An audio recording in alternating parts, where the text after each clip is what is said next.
As we about to bow our heads, just want to quickly share just a bit of encouragement to everyone. And it's a quick verse that comes from the book of Proverbs, chapter 11, verse 14. And it says, where there is no guidance, a people fails. But in an abundance of counselors, there is safety. So as you can see, there's no coincidence that you're here together. As God would have it, each of you has a purpose here. And regardless of the opinions or whatever it is, whatever side of the house you might be, you all have a purpose here. And I do admire how in this borough people tend to work together. And just want to encourage you to continue, be diligent in what you do.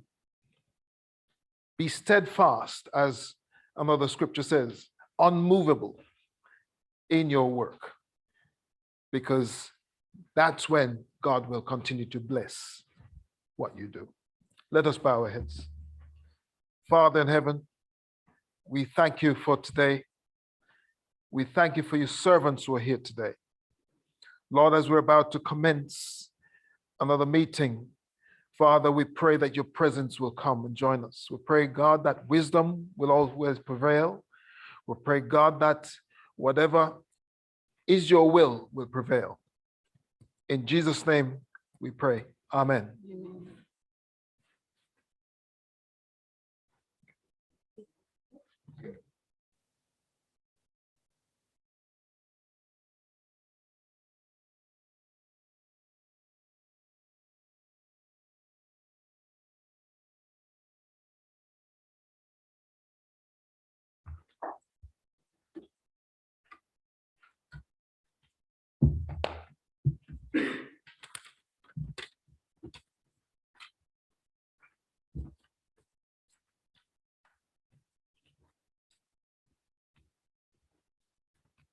Good evening, everyone, and welcome to this meeting of the Council.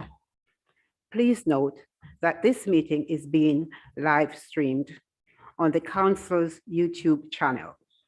Therefore, if you are participating in this meeting, you are contesting to be recorded and to the use of those recording for broadcasting.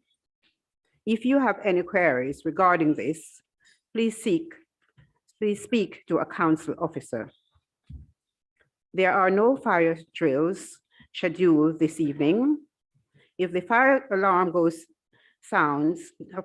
sounds, please leave the building immediately by the nearest available fire exit. If you are unable to use the stairs, a member of staff will assist you. The meeting will convene if it is safe to do so. Otherwise, it will stand adjourned. Members, when you're speaking, the traffic lights, you can see it there, system here and timer on the screen will indicate when you have 1 minute remaining. Your microphones will be operated by you within the chamber. Members are attending online, please operate your own microphone. We begin the meeting with the sad news of the passing of Alan Jones. Alan was a former freeman of the borough and was previously mayor and leader of the council, as well as serving as a councillor for over 40 years. We will now observe a minute silence in remembrance of Alan. Please go ahead.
Thank you. Please sit down.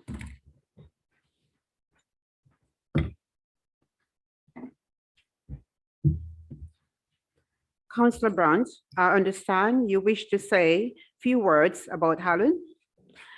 Councillor McLean, I understand that you wish to say a few words about Alan.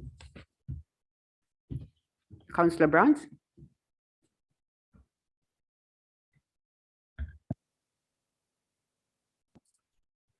Thank you, Madam Mayor. As you've just said in your introduction, Alan Jones was a councillor for over 40 years. He served on Wimbledon Council initially from 61 through to the start of Merton, and then stood down from the council in 2002. During that time, he was leader of the council from 1975 to 1980. He was mayor from 88 to 89, and he was leader of the opposition from 94 to 99. During that time, Theresa May was his deputy leader of the Conservatives. So that's a name from outside the borough there. He was a JP as well. He was a larger than life, I think, for many of us that were on the council back then and will remember him. And he always behaved with dignity. I had the privilege of being leader of the council for some of those years when he was leader of the opposition. And there were one or two tricky issues we had to deal with.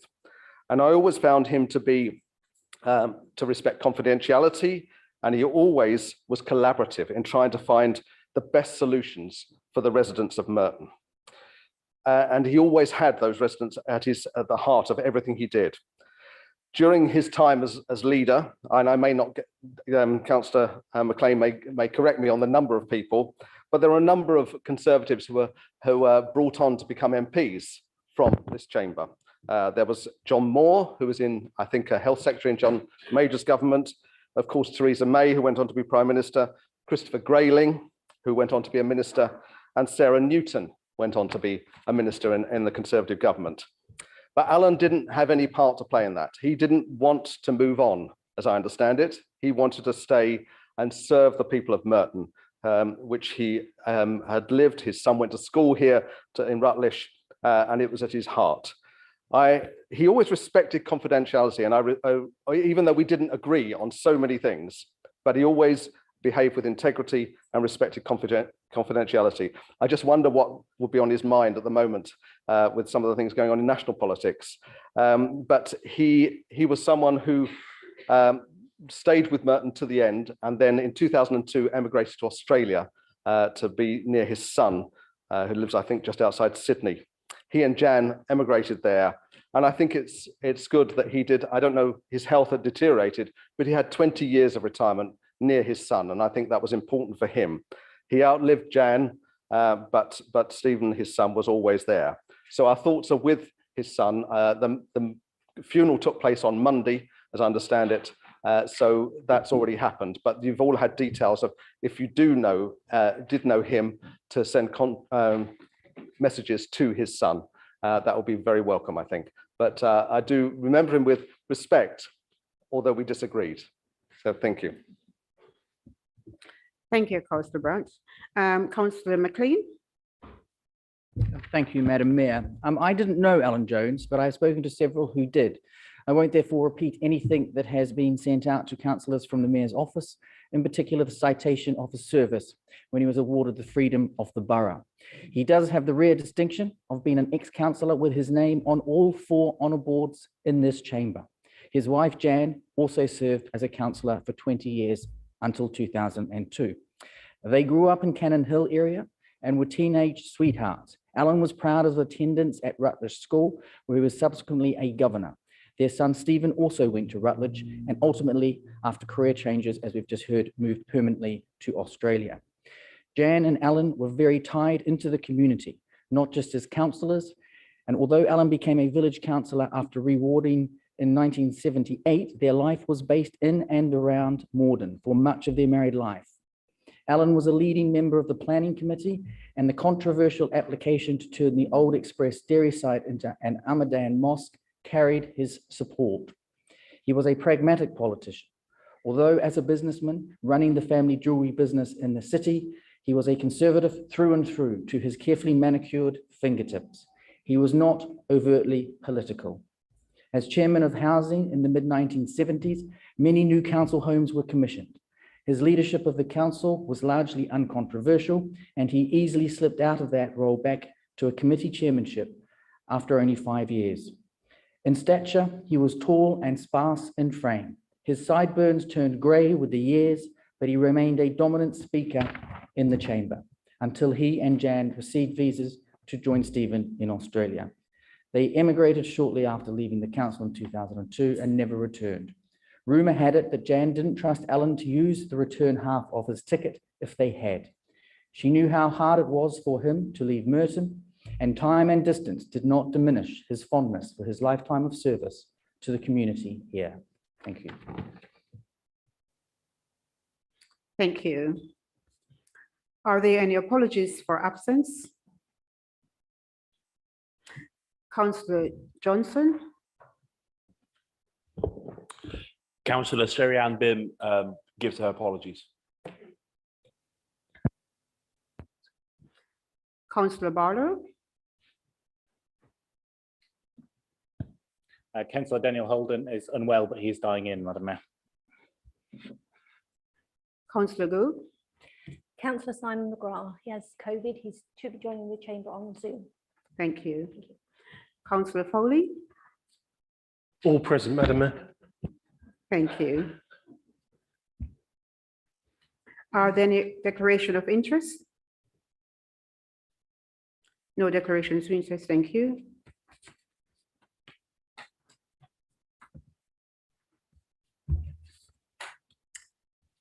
Thank you. The minutes of the annual meeting held on the 25th May 2020. Is there any 2022? Sorry, I'm far away. Is there any dissent to the minutes of the meeting held on the 25th of May?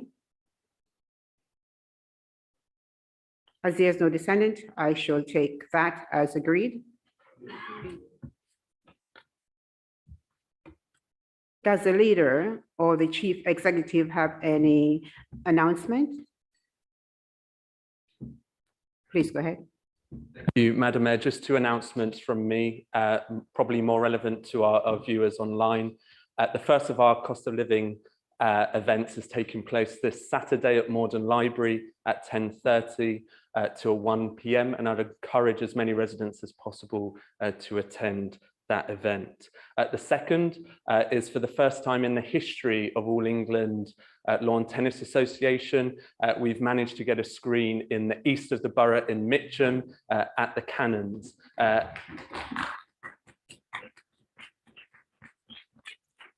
I would encourage all to come down to the Cannons to watch the final week of Wimbledon with their strawberries and cream.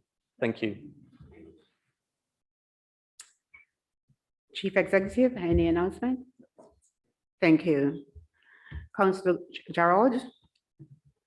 Before I move on to my update, I would like to congratulate Councillor Kirby on her MBE. I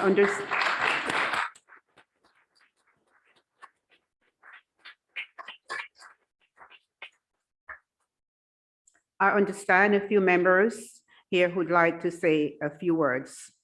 Councillor Macaulay. Thank you, Madam Mayor.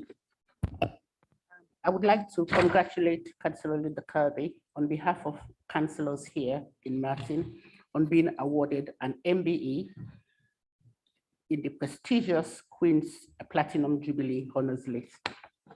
Councillor Linda Kirby has over 40 years of outstanding achievement and service to the London Borough of Martin, both as a teacher and as a local councillor. Linda, now a retired primary school teacher, has served as a councillor since 1986. Her primary role as a councillor sees her representing the residents of Gravely Ward in Martin, and during the pandemic, she was instrumental in organizing volunteers, regularly delivering food bank donations, and making deliveries to people who were shielding. Though retired from teaching, Councillor Kirby has continued to maintain her drive and passion for the welfare of children, particularly through music and theatre.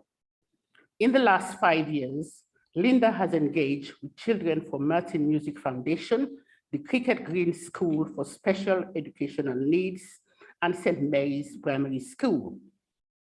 She has also been engaged in charity fundraising for local mayoral charities. Councillor Kirby has been writing songs to be performed by children in the annual London New Year's Day Parade, organized by the London Mayors Association, and has raised more than 45,000 in fundraising for local charities. Through our efforts, local charities including Merton Center for Independent Living, Friends in St. Helier, Collar House Children's Theatre, Merton and Modern Guild, Macmillan Cancer, Support Faith in Action, Merton Homelessness Project have all benefited from her charities. Councillor Kirby has also a passion belief in the difference that theatre can make in the lives of children. She works tirelessly introducing children to theatre to an affordable price and assisting local schools with dress rehearsals. To this end, she is the volunteer chair of the management committee and the writer of the Collar House Children's Theatre. Founder Peter Waldo notes that Linda supports the charity by working on its productions and has made it possible to get funding for major structural improvements, including the 219 installation of a wonderful heating and installation system. Linda is always finding ways to get support, and Peter has no doubt that without Linda's contribution for the Children's Theatre, it would not have survived. A standout legacy project of Linda is the charity Faith in Action. Merton Homelessness Project, which was birthed as an initiative during Linda's term as the mayor of Merton in 1995 to 1998 to 1999. Her contributions to the residents of the London Borough of Merton as a local councillor in the arts and education deems her worthy candidate in Her Majesty's Platinum Jubilee Award. Well deserved, and we congratulate her for all her hard work. Thank you, Madam Mayor.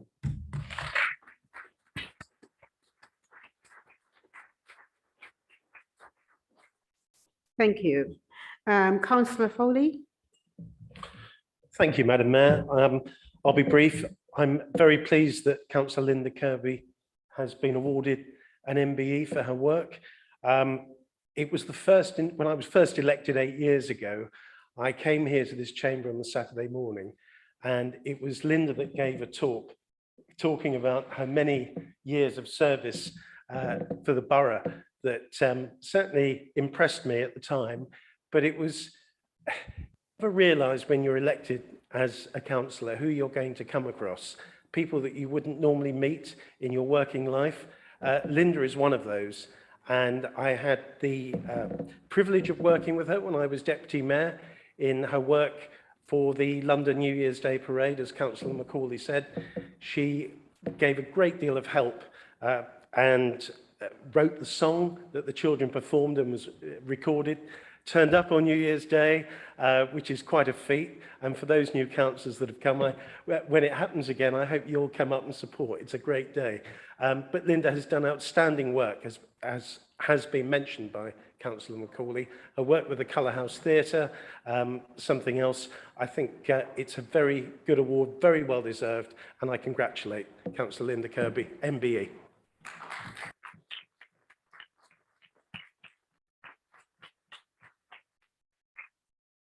Thank you all. You will also be aware that our Director of Environment and Regeneration, Chris Lee, has just retired. Although he is not here this evening, we have a few members who would like to speak briefly about Chris. Councillor Irons, please. Thank you, Madam Mayor. I just wanted to take this opportunity to place on record our thanks and best wishes to Chris Lee, Merton's Director for Environment and Regeneration, who is retiring after 12 years of service to our great borough. Chris has not only been our director over this time, but he's also chaired the London Environment Directors Network, and in his role as director and chair has been instrumental in the success of this council-owned company, Chas. Chris has often described his role as a privilege and the best job in the council.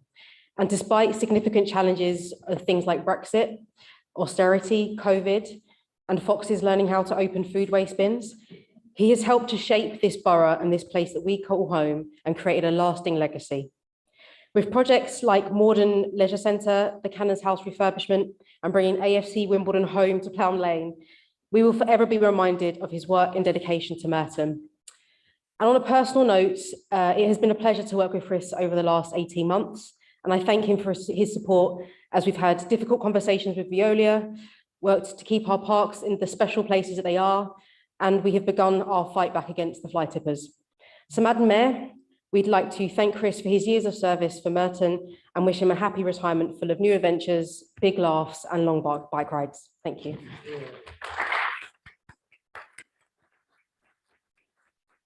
Thank you. Councillor Kohler. Every career must come to an end. Some go gracefully, others less so. I'm pleased Chris chose the graceful approach. Before I met Chris, I felt I knew him as a good friend of mine, a councillor in fact, not a Lib Dem, not a Tory, a Labour councillor in Lambeth actually, told me what a great colleague Chris would be from his time when he was leader of the council and Chris worked there. Chris has always been helpful, always answered my often stupid questions, long before I hit the dizzying heights of the opposition front bench. He always took time to help. I will miss him personally, we will miss him collectively. I wish him a long and merry retirement. Thank you.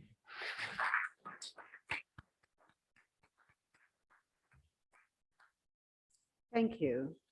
Well, it's our bit now, isn't it? Right. And thank you all for choosing us, myself as a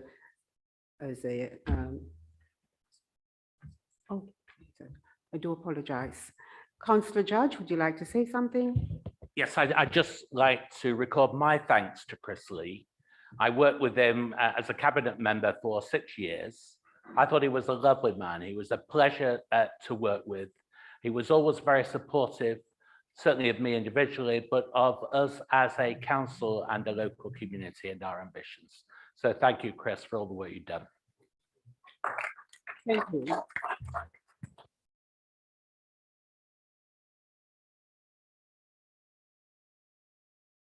For the opportunity you gave us to be sitting down here this evening. And we'd like to give you a bit of update on what we have done in the last month. Engagement attended since becoming mayor and deputy, we have done 67. It was a great visit, to all the Platinum Jubilee parties. We enjoyed a lot, don't we? And, it was so nice to see people coming out after the pandemic and the togetherness and the working together. We are showcasing the boroughs through tennis, as you know, and we attended the tennis match last week. Of course, whoever watch it may see me being a little bit outrageous in the royal box, but because I was enjoying it so much, I've been to the tennis quite a few times, but never have the opportunity to be sitting in the royal box. So it was a great reward for me, and thank you all. We have met so many people, and it has been great to feel the warmth and kindness of our residents. And that's what we want to continue doing. Okay, now with the charity events. On Wednesday, the 20th of July, we'll be having our first charity event for our 2 charities. It will be a meal at the Turkish restaurant Celine's in Pollard's Hill. Tickets can be purchased online or by bank transfer. You can please contact the mayor's office for more details. You will find on your seats the invitation and the brochures. And also, Councillor Macaulay, Edith, has kindly agreed to do a usual sponsor swim at David Lloyd's. But now she's not only doing the 50 laps that she normally do, she's doing 60. So that's something special for me. So please support her and support the charity.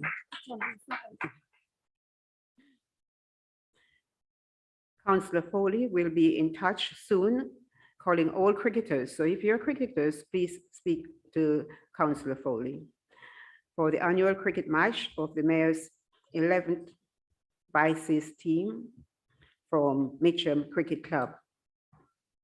So get in touch with Councillor Foley, please.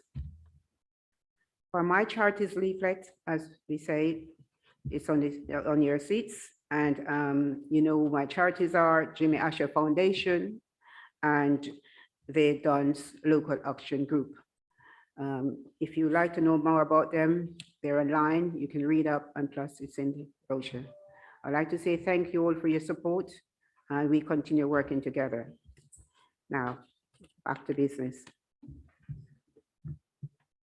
The next item is the public questions. You have a list in front of you of 20 questions from members of the public. Answers have been provided by the appropriate cabinet member. Each questionnaire was invited to notify the council in advance of the meeting if they wish to ask a supplementary question.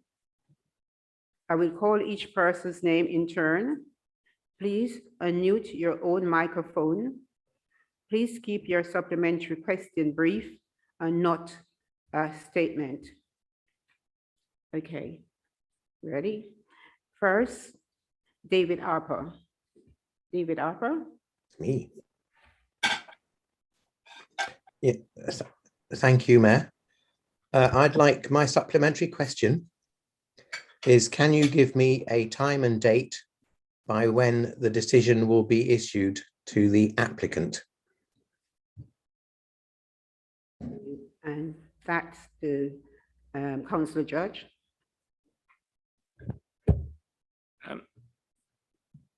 Just bear with me, Madam Mayor. I'm just looking for the question. I've got it. Okay, thanks. Well, this relates to a change of use of a shop in Merton Hall Road. The consultation period has just come to an end, so I cannot give a date now, but I am assured that the new and, in my view, excellent interim head of development control will pursue the completion of the officer report and the issuing of the decision notice as soon as it's practical. Thank you, Councillor Judge. Our next question is to David Watkins.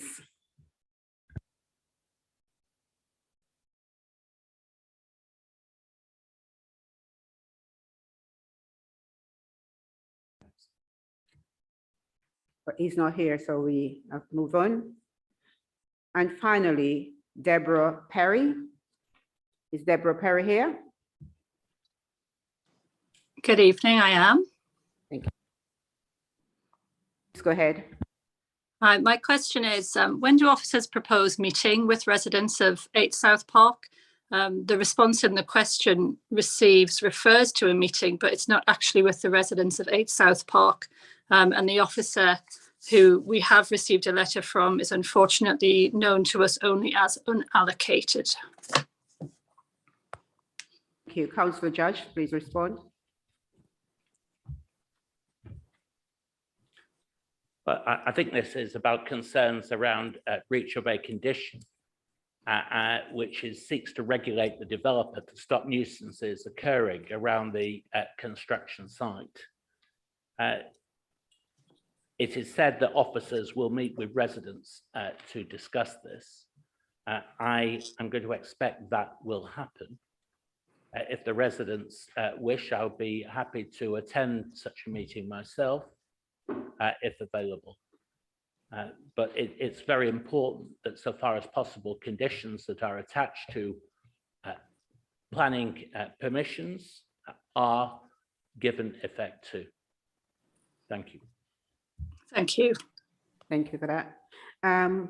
We will now move on to item 6, councillors' questions to cabinet members. These have been published along with the responses from cabinet members.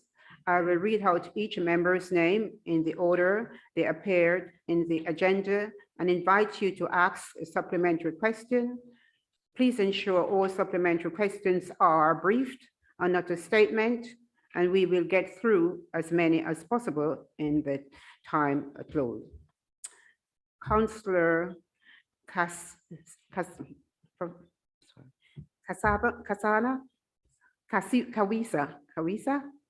Sorry, I do apologize for, pronunciation of your name, but you know what we're all about. Thank you. No worries, Madam Mayor. We'll have a session after council. Firstly, thank you, Madam Mayor, for the opportunity to ask a supplementary question. But before I ask my question, I would just like to thank the cabinet member for her response and to congratulate her on her position. So my question is, can she please reassure me that she will continue the work of her predecessor in striving to cement the best practices that have been established in Merton's Children's Services? Thank you. Thank you very much. Councillor Fraser, will you respond? Thank you very much for your question. And yes, I will endeavor to make sure that I cement this work that has gone on before me. We are a great borough. The results of Ofsted is very good, and we will continue to work in that vein. Thank you. Thank you. Councillor Flacco. Sorry, Madam Mayor. Thank you very much. And thank you to the leader of the council for his rather brief reply. In the press releases he put out following the visits, he used words like shocked, remarked on the length of time that some of these issues had been spoken about, talked about repairs that the council owed responsibility for, and ultimately about rebuilding the trust with tenants. So my question to him is on rebuilding the trust. Does he share my feelings of shame that our residents spent years and years living in conditions like this? And given that at the very least, we have known about these for around a year since the ITV news reports, will he take the opportunity to apologise to affected residents for the support that this administration has provided since then? Thank you, Madam Mayor. Thank you. Thank you, Madam Mayor. And I'd like to thank Councillor Fairclough for his supplementary, and I note his interest in my activities as leader of the council. What I will say is that this is a new administration with a new leader and a new sense of purpose and direction. I've been out on a weekly basis meeting with residents in affected estates, having conversations with them, raising their cases with Clarion and other housing associations when they occur. I will continue that programme of visits, and I will be raising it at the highest levels within Clarion and other housing associations. And I have already met with senior officers at Clarion, including the group CEO of Clarion, where I've made it perfectly clear my position and the position of this administration is that the repair record of Clarion does need to be improved for our residents. We are an administration firmly on the side of our residents. Thank you. Thank you. Councillor Johnson. Thank you, Madam Mayor, and I'd like to thank the cabinet member for her response.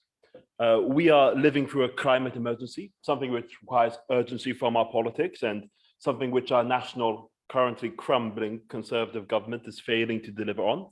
But here in Labour-run Merton Council, we are rising to the challenge and putting a further £2 million towards climate action. Can the cabinet member tell me when she will be meeting with officers to discuss putting this funding into action? Councillor Harris. Thank you, Madam Mayor, and I'd like to thank him for his supplementary Tuesday meeting on Tuesday to discuss what we're going to do with this money. This money is very much needed, very urgently needed.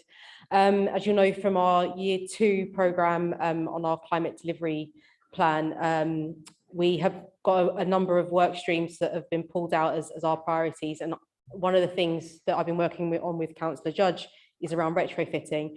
We know that 81% of our emissions in this borough come from our buildings, from heating and from trying to keep them warm and energy going into them. But we also know we've got a cost of living crisis. We know that our residents can't afford to heat their homes. So retrofitting and making sure that people are safe and warm is something that not only saves the planet, but also saves money for people that they desperately need right now. So this money is very welcome, and retrofitting and how we can save money for people is a massive priority for me. Councillor McLean. Madam Mayor, and I'd like to thank the Cabinet member for their response. Can the Cabinet member tell me how many times council officers have discussed the economic impact of the ULEZ on Merton residents with TfL? Thank you. Councillor Christie. Thank you, Madam Mayor, and thank you, Councillor McLean, for your follow-up. You might be unsurprised to hear that I don't have the exact number of times that conversation has been had between TfL and council officers, but I can assure him that it's a topic that our officers are focusing on. He might be interested, though, that the greatest impact on our residents and their ability to access transport throughout London and the borough is being affected by the government's refusal to step up to the negotiating table and agree a sustainable settlement for TfL following the calamitous costs of COVID. So he might better spend his time, rather than wondering how many conversations each of our officers have had, getting in touch with any contacts he has in the national government, if anyone's left in it at this point, and asking them to agree a reasonable funding settlement for TfL.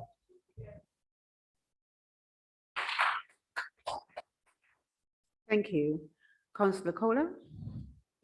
Can I thank the Cabinet member for her response, although it was a bit vague. So I've made my own inquiries. It wasn't that difficult to find out.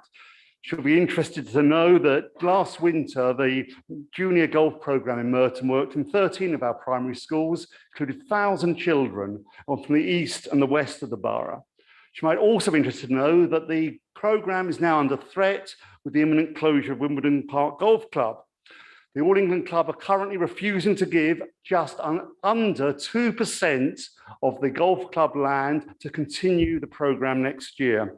So what I'm asking the Cabinet member, will she write to the All England Club, and if she can, meet with them to persuade them to give over just 2% or less than 2% of the land to continue this extremely important programme to our children in all sides of the borough. Thank you. Thank you. Councillor Cooper-Mabea, respond, please. Thank you, Madam Mayor. Thank you very much for your supplementary question. Just want to say that I think what you're talking about is planning issues, but I have appointment to meet with Dean Jeeves, who has contacted you as well. So I have an appointment in my diary to meet with him. I'm also meeting with executives at Wimbledon Tennis. And what he does, what Dean Jeeves does in the borough is fantastic, and I support his work. We have our ambition to make Merton the home of sports, and we will work hard towards that aim. Thank you very much. Thank you. Councillor Manley. Thank you, Madam Mayor. And I'd also like to congratulate the Cabinet member for Sport and Heritage on her recent appointment. And as a neophyte, I'd also like to thank you all for granting me this moment in time to speak for the first time at full council. I'd like to thank the Cabinet member for her response, and I'm delighted that our residents in Mitcham, the east of the borough, are able to also enjoy a Wimbledon big screen at the Cannons, no less. It does mean I can go and have cups of tea across the green now on Friday afternoon and enjoy the rather large tennis balls that will be flying around in the air. In any event, I understand that we have also played a large part in welcoming some important guests to Wimbledon this year. And can she tell me a bit about tickets for Ukrainian refugees and host families? Councillor Cooper Mabir. Thank you very much, Madam Mayor, and thank you for your supplementary question.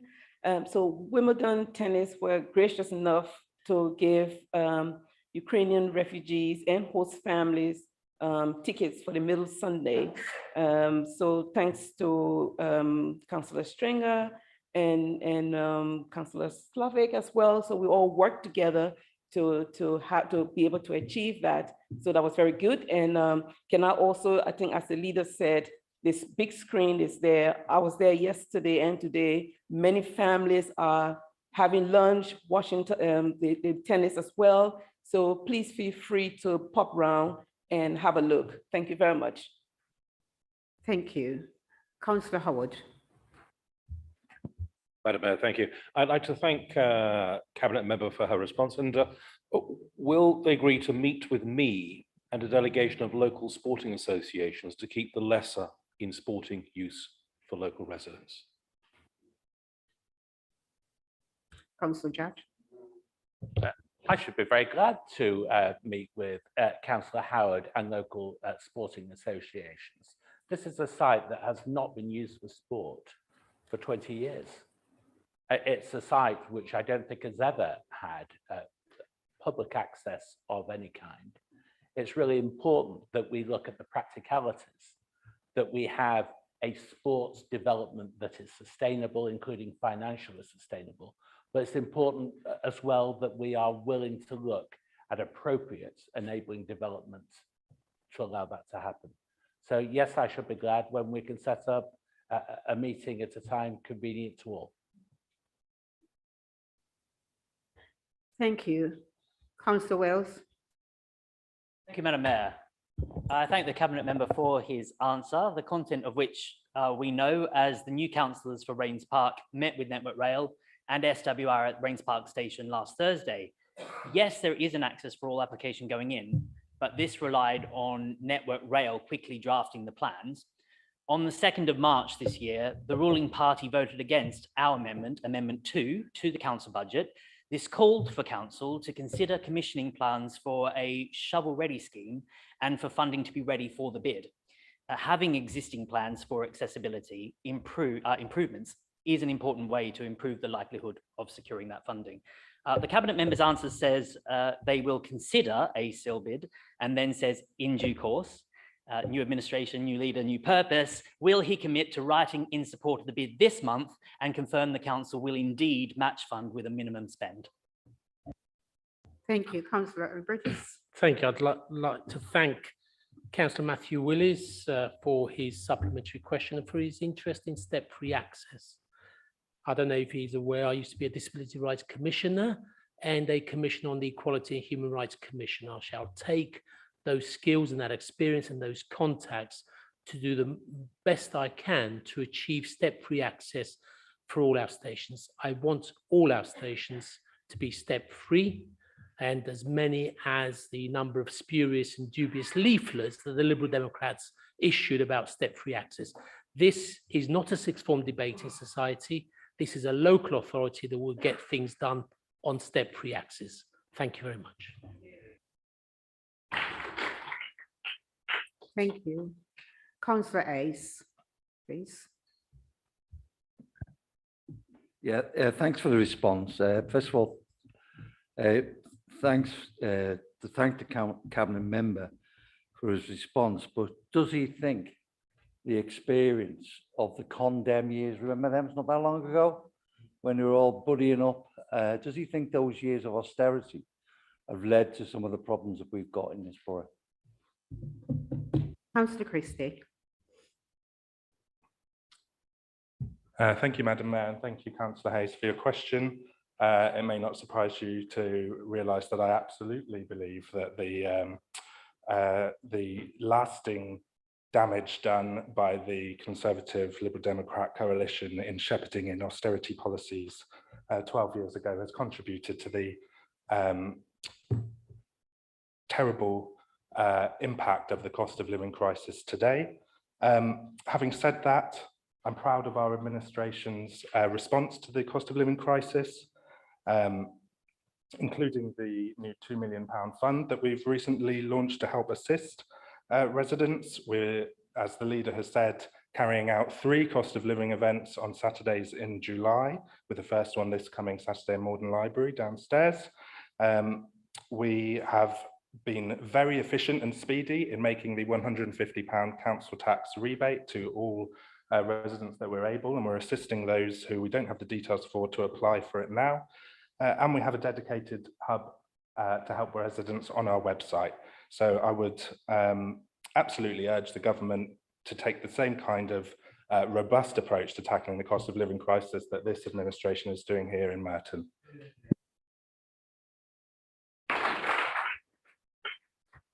Thank you. And that's our final questions and answers. And we are now going to move into the strategic themes. We are now going to deal with the strategic themes main report, which is on supporting residents who are most in need and promoting the safety and well-being of all our communities with an empathy on health and inequalities. I am going to invite a cabinet member to present and then seek a seconder. We will then take the councillors' questions to cabinet members on the strategic teams. After that, we will take the strategic team motion and vote on it. I will then invite any members that wish to speak on the main report to do so. We will then take the amendment to the strategic team report. Finally, we will then move on to the amendment and the main report. Councillor McCabe, please present the strategy team report. Thank you, Madam Mayor. I wish to move the strategic theme report. However, before doing so, I'd like to once again congratulate you on your election as Mayor of Merton. And I must also point out that having taken on my role as Cabinet Member for Health and Social Care just a few weeks ago, I cannot take any credit for the work outlined in this report. The credit should go to my predecessors and the hard-working officers across a number of departments who contributed to this report. The report is wide-ranging, so for ease of reference, we have included a list of topics covered at the start, and the report is set out in line with our health and wellbeing strategy. It's not possible to cover all the work taking place to support residents, so the report includes examples of actions that support both the physical and mental well-being of our residents and keep them safe. The report also considers the influences of the wider determinants, the air we breathe, our schools, our workplaces, our homes, our food, our transport, and relationships with families and friends all have on our health, and this has an impact on inequality, including life expectancy. The work outlined is part of our response to the current cost of living crisis. Those who experience health inequalities are too often those who are the worst affected by increases in the cost of food and fuel. And the current crisis has consequences for both physical health and mental health through the material and psychological pressures of poverty, debt, and isolation. The report includes the Merton story, which provides data on the health and well-being of people living in Merton. Start Well, which covers the early years of a child's life from pregnancy to the age of 2. Live Well, which outlines the work with our communities that reaches out into people who need support most. Age Well, where we are working with a range of partners to support older people to live healthy, active and fulfilling lives, and to age in a way that promotes independence in this particular age group. Healthy Place, which is about the local environment and the shape of people's health and well-being. And one of the things that it does cover that is a real worry for me, keeps me awake at night, is fuel poverty. I fear this will become a major problem in the years to come. And as a child, I experienced fuel poverty and it was pretty grim, and it has an impact on children's lives and the lives of their parents. Safety and well-being is also covered. And the report really does outline the breadth of work undertaken to support residents who are most in need and to promote the safety and well-being of our communities. It also identifies opportunities to build on this work further, supporting all residents to be part of a more active, healthy, fair and sustainable Merton. And finally, Madam Mayor, I think it's really important to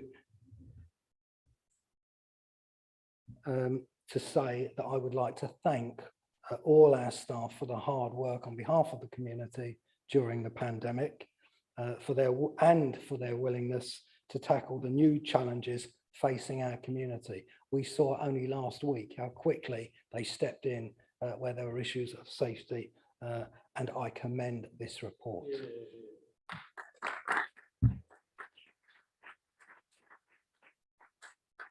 Thank you. This has been seconded by Councillor Charles, and this is a maiden speech.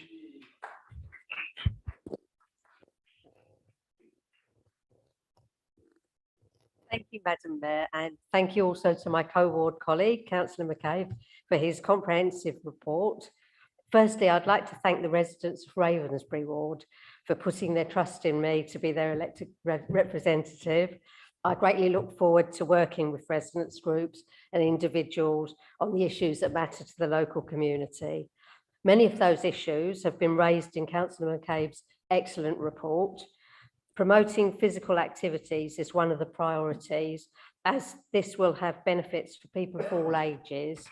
Walking and cycling are being encouraged, and new initiatives like the Walk and Talk movement post fun and informative walks in 4 different parts of the borough.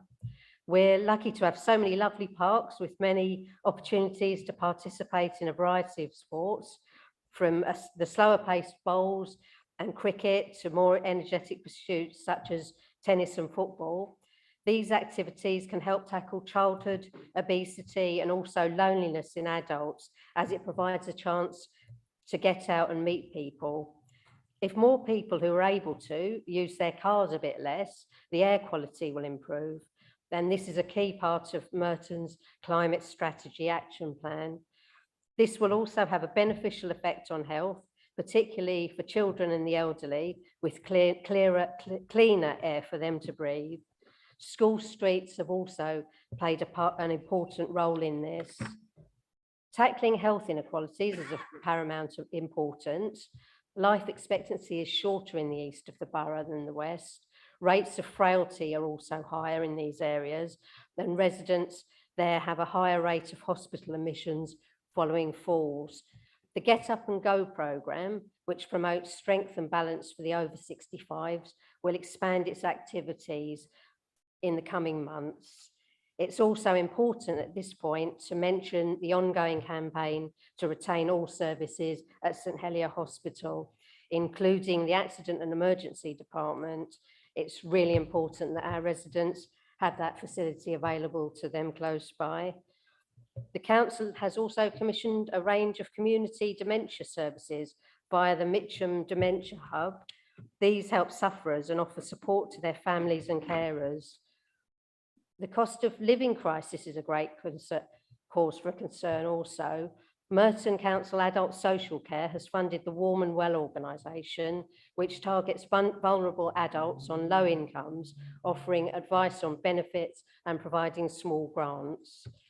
Investment in Merton's food poverty action plan has ensured the continuation of Merton's community fridge network and coordination of local efforts to reduce food poverty through Sustainable Merton.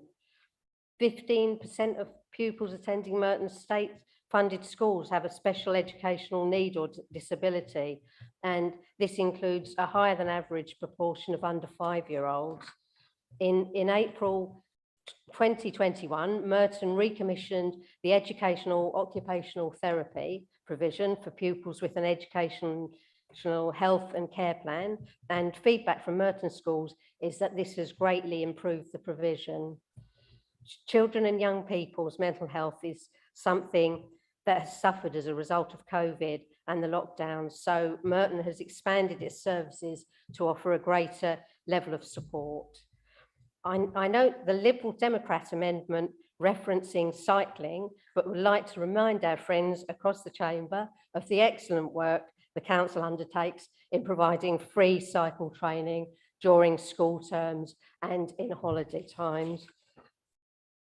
Madam Mayor, for the reasons I've spoken about and many others, and I realise my time has run out now, so I'll be quick. I'd just say I would like to second the recommendation that this council notes the progress made in relation to the contents of this report. Thank you.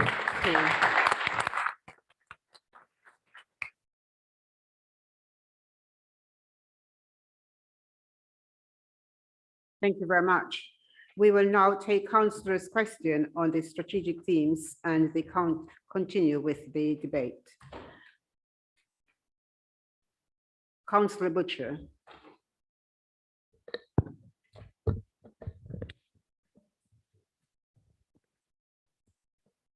Thank you, Madam Mayor. I would like to congratulate the Cabinet member on her appointment to the role and thank her for her response. Can she please tell me a little bit about the work she's doing on adult learning?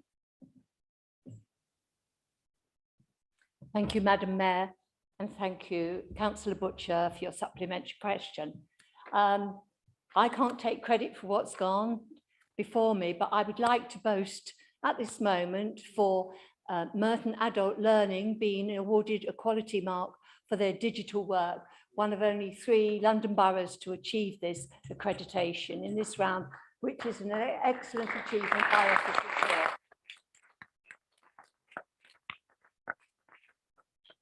The team with the adult learning are working very hard to extend adult learning, particularly to the east of the borough, and are working with providers to find more venues, including shop fronts that aren't in use, to ensure that courses are on offer for those in the east of the borough as well as the west, including providing funding for those who are struggling with the cost of transport. So a lot is being done to spread education at any age for any reason, whether it's for a career, a hobby or interest in all parts of the borough, particularly the east. Thank you.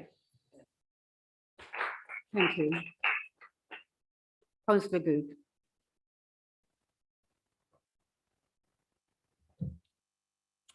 I'd like to thank the Cabinet member for the reply.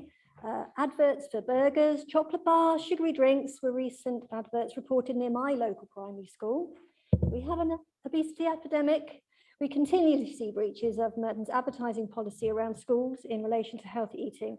What are the mechanisms in place to enforce this policy to help prevent the necessity for proposed snapshot audits of advertising around schools and meetings with Dakar to raise breaches of policy? Thank you. I think there are limits to what we can do. I think this is a problem that should concern us all. And I look forward to working with you and your colleagues, because my approach to health and obesity, which leads to all sorts of illnesses that cost all of us as taxpayers money, is that if anyone's got any ideas or suggestions, please let me hear them. And I'll always be willing to see what the possibilities are and what the implications are in terms of costs and what we can achieve legally. Councillor Hadawar. Thank you, Madam Mayor. Yes, I do have a supplementary. I'd like to welcome the Cabinet member to his new role. Will you join me in expressing our ongoing support for retaining all services at St. Helier Hospital?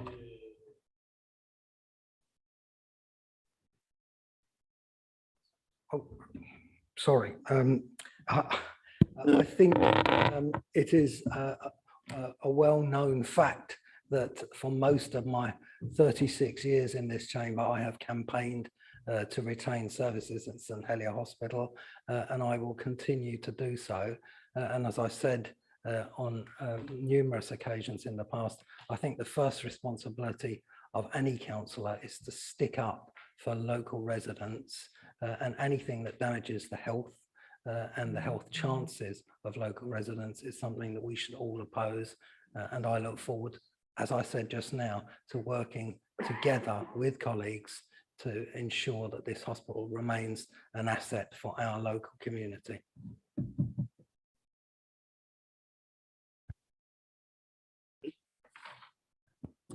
I'd like to thank the Cabinet member for their answer. There wasn't a clear, definite answer in that, because of the fact that you still have some finding out to do why Merton has such low cancer screening performances. I appreciate that this is a London-wide issue, but Merton itself has very poor performances in terms of screening, which is worrying. And I hope that when you do finally meet the London councils in August, that we can get a full report back of why that is the case and what will happen in the future to ensure that there is a better performance. And in that spirit, I also hope that you'll look into Joe's Trust, a cancer cervical smear campaign group, look into screening vans at Wilson Hospital as a screening hub, perhaps even, and particularly focus on screening for those with mental health issues and learning difficulties. Thank you. Thank you. Well, thank you. And I think it is important to recognise that cancer screening services are the responsibility of NHS England. And although we have got this new structure, and it's very new because it only started on the 1st of July, and it requires us to work in partnership. If that meant that I was in charge of local health, then this is something that I would address straight away. In the last couple of months, I lost a colleague who worked with us, who died as a result of breast cancer, and it's something that has to be taken very seriously. So what we can do in partnership is raise the issue with the people that do commission the service and insist that we are the best in London rather than down at the bottom of the pile. Councillor Austin. Thank you, Madam Mayor, and I thank the Cabinet member, sorry, for his response. Does the Council agree that healthcare is a very small part of what drives health inequalities, as set out by the Marmot Principles, and I believe it's as small as 20% of health inequalities are driven by access to healthcare? And have they considered formally working with Professor Sir Michael Marmot and the Institute for Health Equity, or a similar external body of experts, as other authorities, including the GLA, and indeed the Labour Mayor for Manchester, have and are doing, to research and identify which interventions are most appropriate and urgent, specifically here in Merton?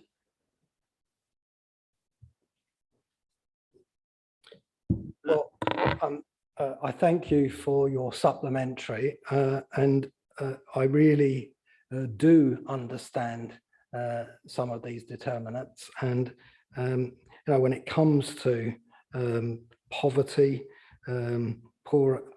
which leads to poorer health outcomes, poor housing, all of those things have a massive impact on health in the future. And I lived in, and I touched on this earlier on, very bad housing as a child.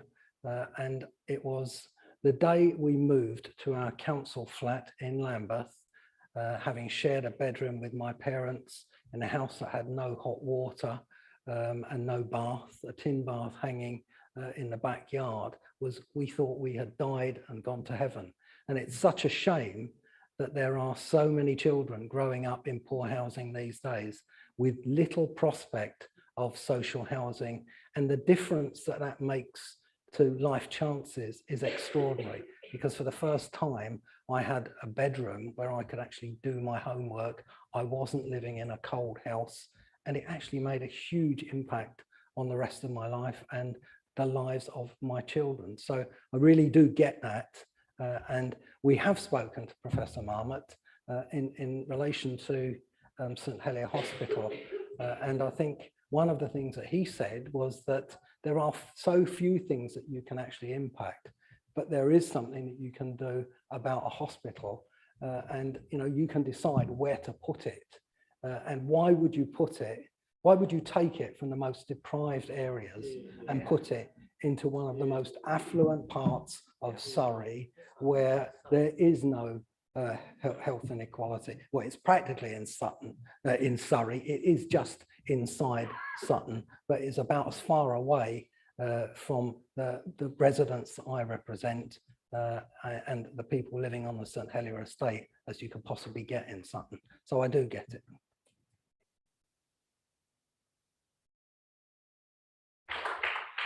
Councillor Charles, please. Oh, thank you, Madam Mayor. I'd like to welcome the Cabinet Member to his new role. Does he agree with me that loneliness and frailty are a growing health concern in the borough? I'd like to thank my ward colleague for that question and also congratulate her on her maiden speech. I think the report covers this aspect. Frailty and isolation are the major causes of, one of the major causes of ill health. And if you consider the amount of hospitalisation that comes as a result of falls, it becomes clear just how much money we can spend by keeping people active and encouraging them and supporting them to remain independent for as long as they possibly can. So you are absolutely right, and we need to, we're doing a lot, but we need to continue and do more. Councillor McGrath, please. Thank you very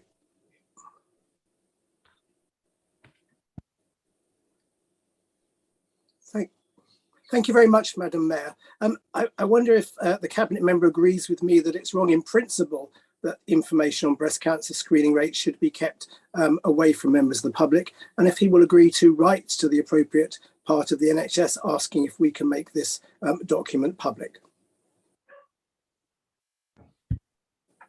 Madam Mayor, I do agree with Councillor McGrath. Things should be made public. We should be open and transparent in our dealings with all our partners. But when we are working in partnership and we're advised that things have not been checked, then I think we should respect that. But we will be making sure that they are made aware of the need to put this on the website as soon as it's been cleared. Thank you. Councillor Hicks, please. Thank you, Madam Mayor. I'd like to thank the Cabinet Member for his answer and say I'm delighted to see the level of support available to employees of the Council. However, I am dismayed that he doesn't see the Council having a role in promoting ways in which local employers can help efforts to improve the health of our residents, particularly given the wealth of information which is available to Council staff. In investigating signing up to the well-regarded menopause workplace pledge, would he also investigate ways to open up the information available to council staff fortunate enough to have access to the Merton intranet, to those staff indirectly who don't, like teachers working in our schools, or even the wider public, if that can be done? Thank you. Thank you for your supplementary. This is an important issue. I think as an employer, Merton has a commitment to make reasonable adjustments for all its staff and a strong commitment to equalities, and that runs right through everything we do. I'm always reluctant to commit to taking on something until I've had the opportunity to see what the implications are, be they financial or otherwise. And my genuine proposal is that we should look at this, and if we take it on, then why wouldn't we encourage other employers to do the same? And if there are groups of staff that are not being reached, then I think we should try and find ways to get that information out to them also. Thank you. And our final question goes to Councillor Willis-Croft.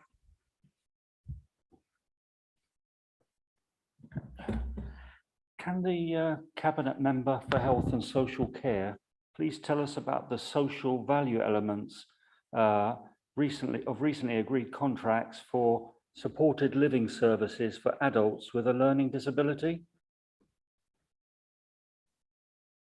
The answer is clear as far as I'm concerned.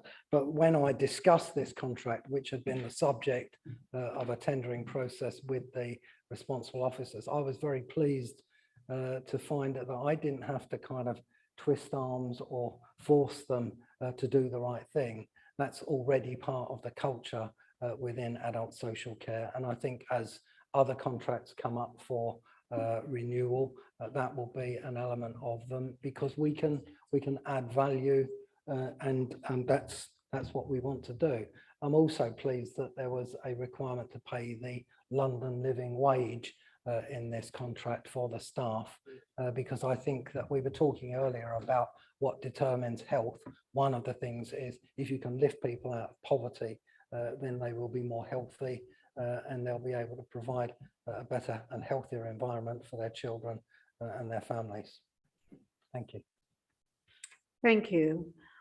We will now take the motions on the strategic theme. We will now consider the strategic theme motion. Councillor Dillamore, please present this motion. Thank you, Madam Mayor. Madam Mayor, yesterday we marked 74 years of the NHS in this country, a proud Labour achievement. And my dad was one of the first NHS babies. And later this month, he'll also be turning 74, although I don't think he'll thank me for telling everyone that. But joking aside, we have never been more grateful for our National Health Service. As we emerge from the pandemic, we know the value of having free healthcare when we need it on our doorstep. And that is why residents in my ward and across our borough are so opposed to these plans to downgrade St Helier Hospital. Tonight, I'm asking all members in this chamber to vote with Labour to defend St Helier Hospital. Under the Tories' reckless plans, St Helier is set to lose its A&E, its intensive care, its children's unit, its maternity services, its renal services, and get this, 62% of beds. Where are those services going? To a wealthier area, to Belmont, an area of considerably better health and life expectancy. And this government, this Conservative government, if it still exists, has anyone checked the news, has the cheek to call that levelling up. I call that levelling down. And the message from our residents couldn't be clearer. They don't want to travel further in an emergency. I spoke to one woman on the doorstep in St Helier this year who was a local midwife. She was absolutely clear that these plans will see maternity services taken away from the women who need them the most. You will have to have antenatal services at one hospital and then give birth at another. It makes no sense.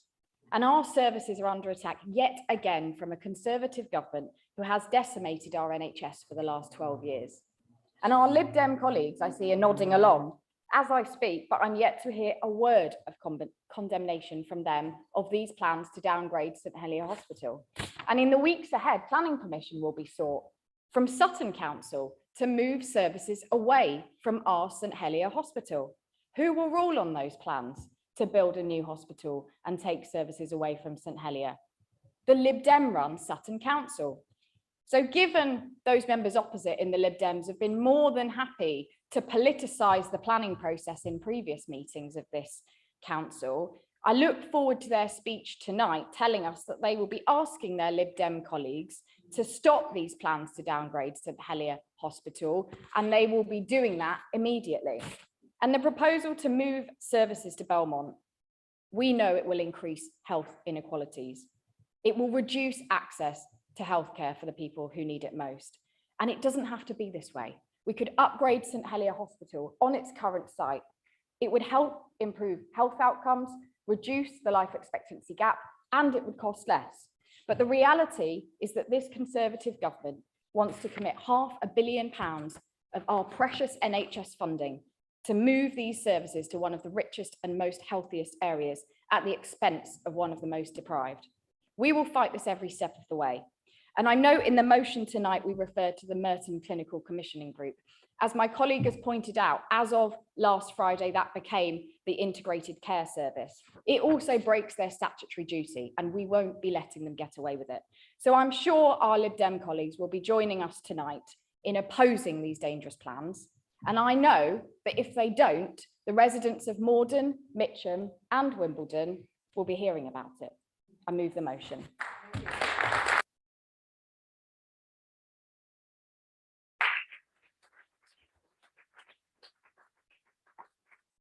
Thank you.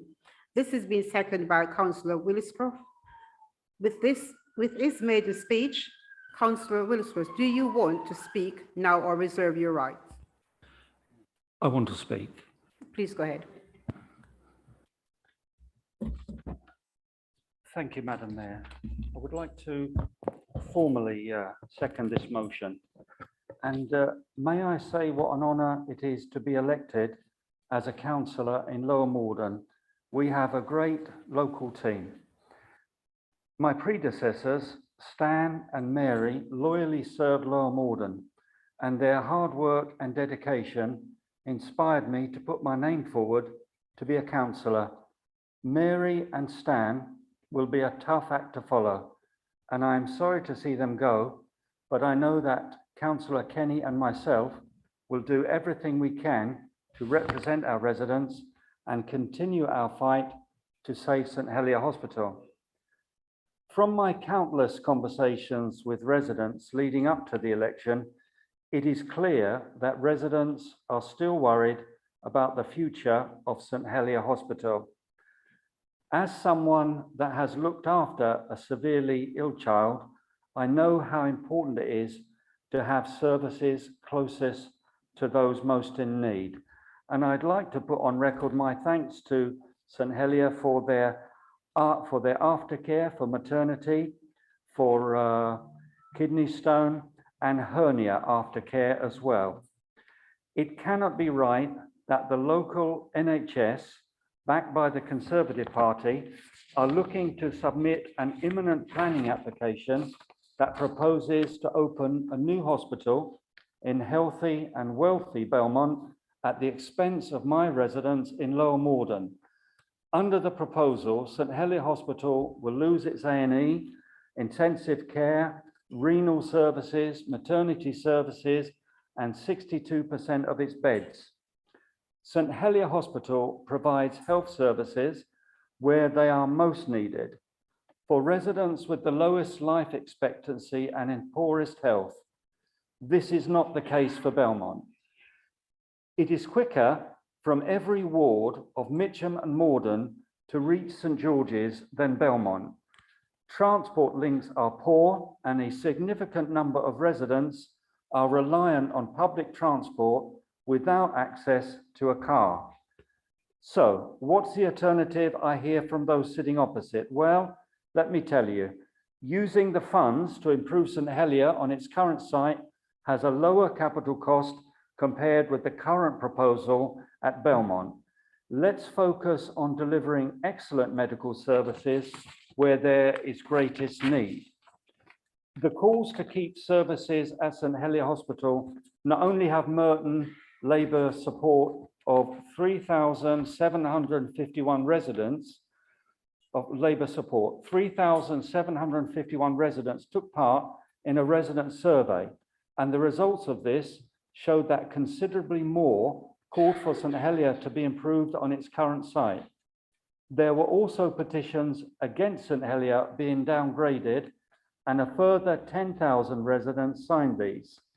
It is now time for the parties opposite to join with us and send a strong message to the local NHS bosses. If services at St Helier Hospital are allowed to be stripped away, all that will be left is nothing more than a glorified walk-in centre. That's not what my residents voted for in May. The Conservative Party's support of the decision to strip services away from St Helier must stop tonight. It is not in the interests of Lower Morden residents, and I vow to continue the campaign to keep all services at St Helier. Now, everyone likes poetry, but the best poem that this country has ever written is the NHS and St Helier Hospital. I second the motion, Madam Mayor.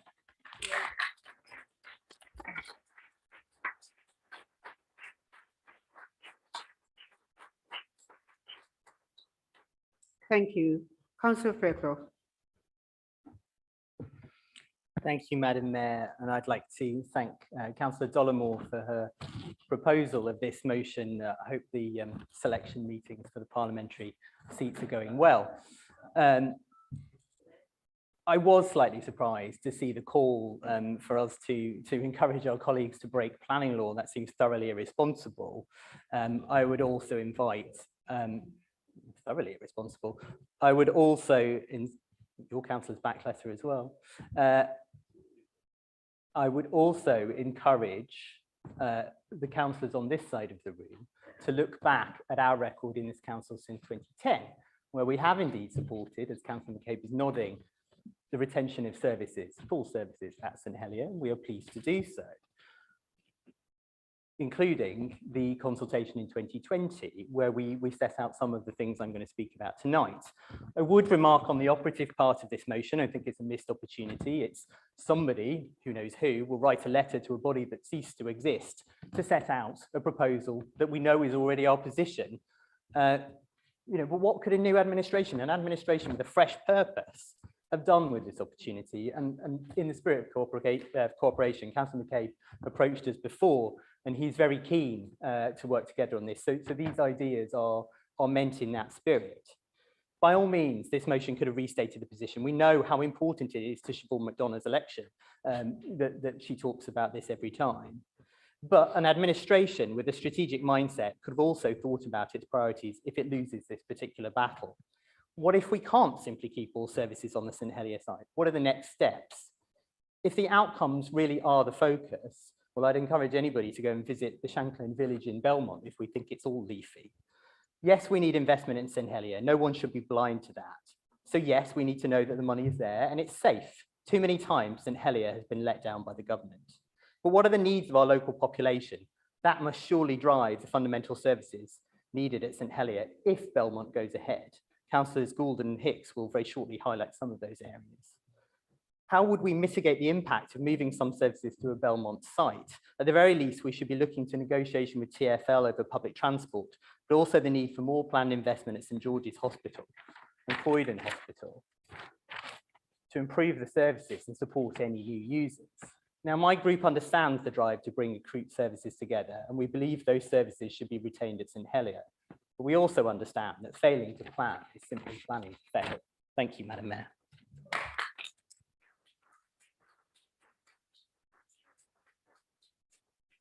Thank you.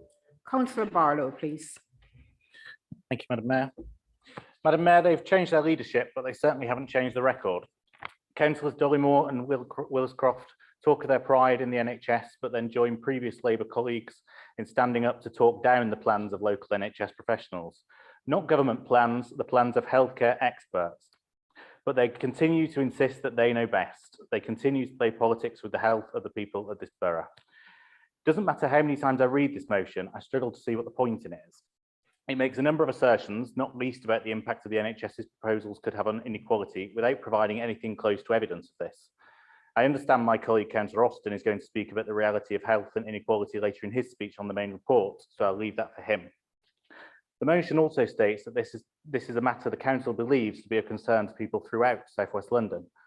Well, when it comes to the health of themselves and their family, what most people, whether in Merton, South West London or anywhere else in the world, would want is for healthcare professionals to make decisions that provide them with the best care, by the best doctors and nurses in the best facilities that gives them the best treatment if they are unwell, the best chance of recovery if they go to A&E, or the safe delivery of their children in maternity services. And what they hope for from their elected representatives is that they'd stand up for these principles. They aren't getting this from Merton Labour. Looking at the resolution, it seems the administration's grand plan is to write to the CCG to tell them what they already know. That contrary to the spirit of cooperation that they highlight in the motion, they'll continue to frustrate this process and stand in the way of investment. That this Labour administration has as much interest in enabling healthcare professionals to genuinely improve healthcare outcomes as its predecessors did. They can send the letter for what it's worth, but those of us who believe that the NHS is in the best position to make decisions about the health of the people of this borough will not be supporting it.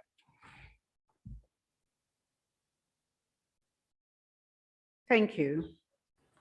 As there are no further speakers, Councillor Dillamore, do you wish to use your right of reply?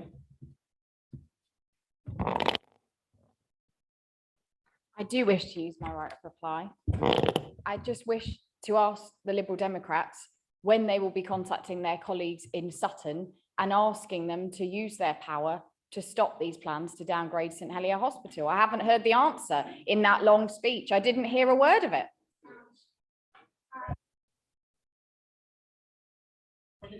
I've heard the people on the benches opposite lecture us numerous times about different planning proposals. Go and lecture your own.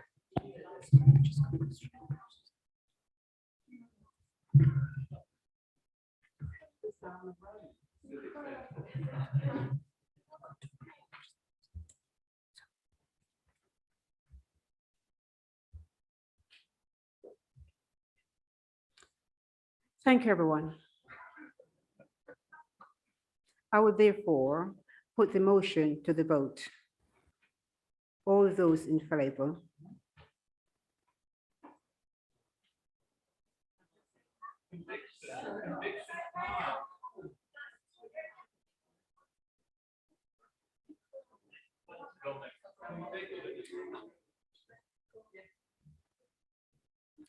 All those against?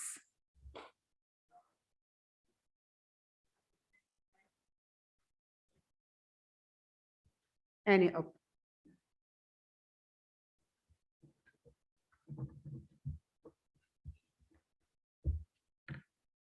Not voting?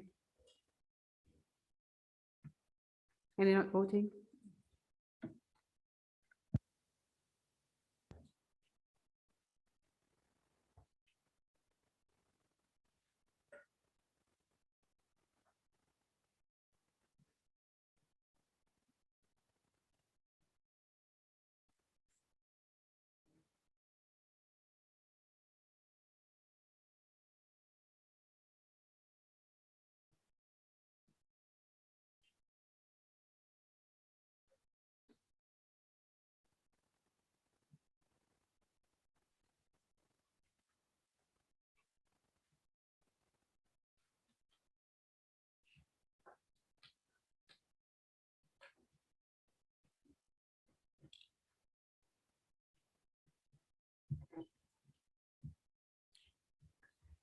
Okay, we're ready. 48 for, 6 against.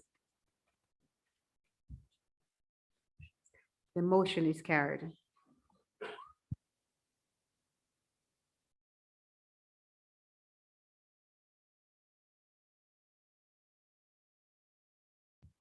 Thank you, everyone.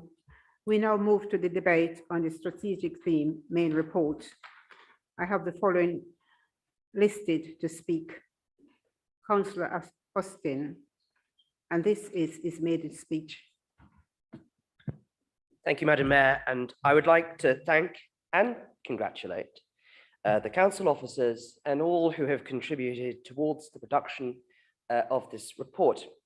And despite the opening line of the previous debated amendment claiming otherwise, first and foremost, this report accepts as its premise that health inequalities are not driven by access to healthcare, but primarily by broader socioeconomic drivers, the social determinants of health.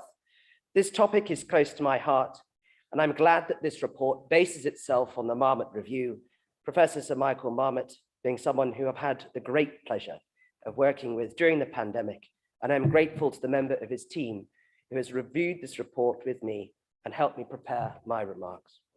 I am proud to represent Village Ward, currently in the midst of its local tennis tournament, and this council will no doubt dedicate much time to discussing the All England Tennis Club over the coming term, but it would be remiss of me, however, in this week of all weeks, in the year of the centenary of Centre Court, not to voice with pride that Wimbledon remains at the centre of global tennis and a home to a tournament which is the cornerstone of Brand Britain.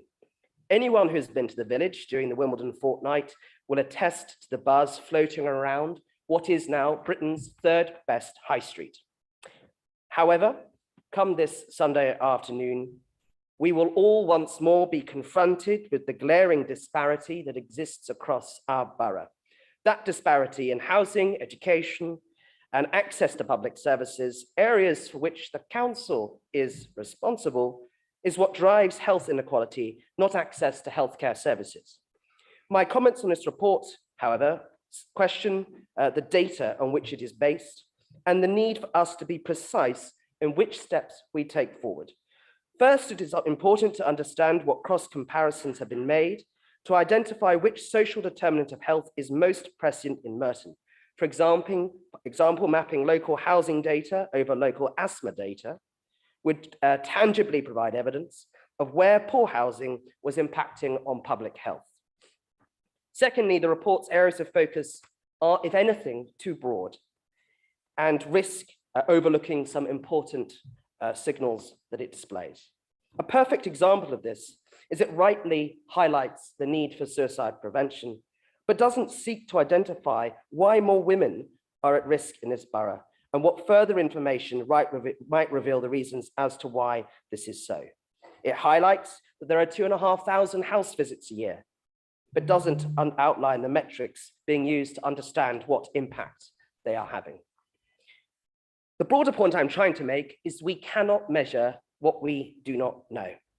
Not all social determinants are going to be equally prescient, and we need to pinpoint those which need to be prioritized.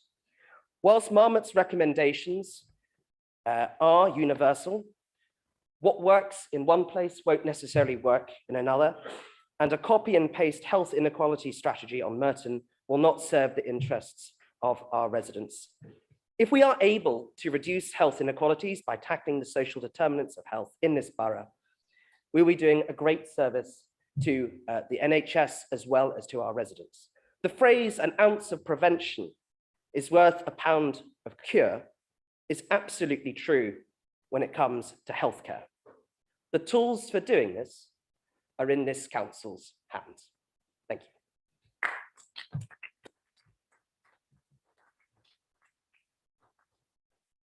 Thank you. We have an amendment to the strategic theme, report standing in the name of Councillor Goog. Councillor Goog, please move your amendment, please.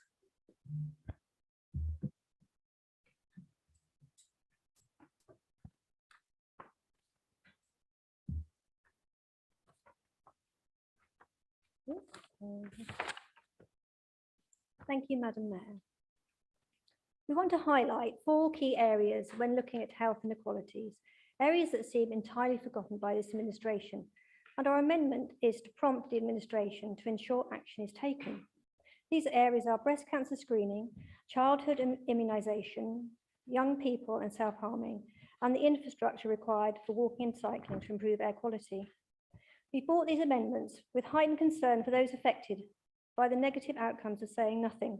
Raising awareness and communicating with residents should be paramount in all health issues raised here today, as should active performance management. The reports gives the air of complacency, and yet we have nothing to be complacent about. We need to be clear on our expectations, clear in our communications, and engage with residents to help them access timely health services. Residents are being let down. We are seeing a perfect storm from loss of workforce, from Brexit, underinvestment in health from the Tory government, and then a pandemic. Women's issues are being forgotten. Our recommendation B, breast cancer screening rates have decreased dramatically to a point where an NHS Service incident investigation is underway. This is a disgrace. Access to breast cancer screening services should be made easier for all women, with local access at times to suit them, and bring back the mobile screening vans. Diagnosing breast cancer early gives people the best chance of survival. Merton has never had much to be proud of in terms of breast cancer screening. The post-COVID pattern is showing similar performance to historic patterns and shows the least deprived having suffered generally suffered least. So much for health equality. Timely screening pattern prevents deaths. As with breast cancer screening rates, childhood immunization rates dropped away during COVID. For Merton, they have never been good enough. We continue to raise this with the administration. Merton has the second lowest coverage of MMR2 immunization rates compared to other southwest London boroughs and is lower than England. We see a similar pattern in the preschool booster to MMR2 with the second lowest coverage compared to southwest London boroughs. All well below the World Health Organization 95% herd immunity expected. We councillors are offering to help. If ward profiles included immunisation data update, together we would be able to engage residents to improve community awareness and take up of preschool boosters and MMR vaccinations. Don't assume that parents and families do not want to have their children and child immunised. Many may find it difficult to access appointments. Councillor Hicks will touch on the part of the recommendation B that deals with self-harm and young people. The recommendation C, poor air quality, was recently documented on a post-mortem of a young girl in London. How many more lives do we need to lose before we act? Merton's children should expect safe cycling and walking infrastructure, but many parents don't feel it's safe to let their children cycle and walk to school. This is a missed trick. Please, I hope you will support this amendment tonight. Thank you. Thank you.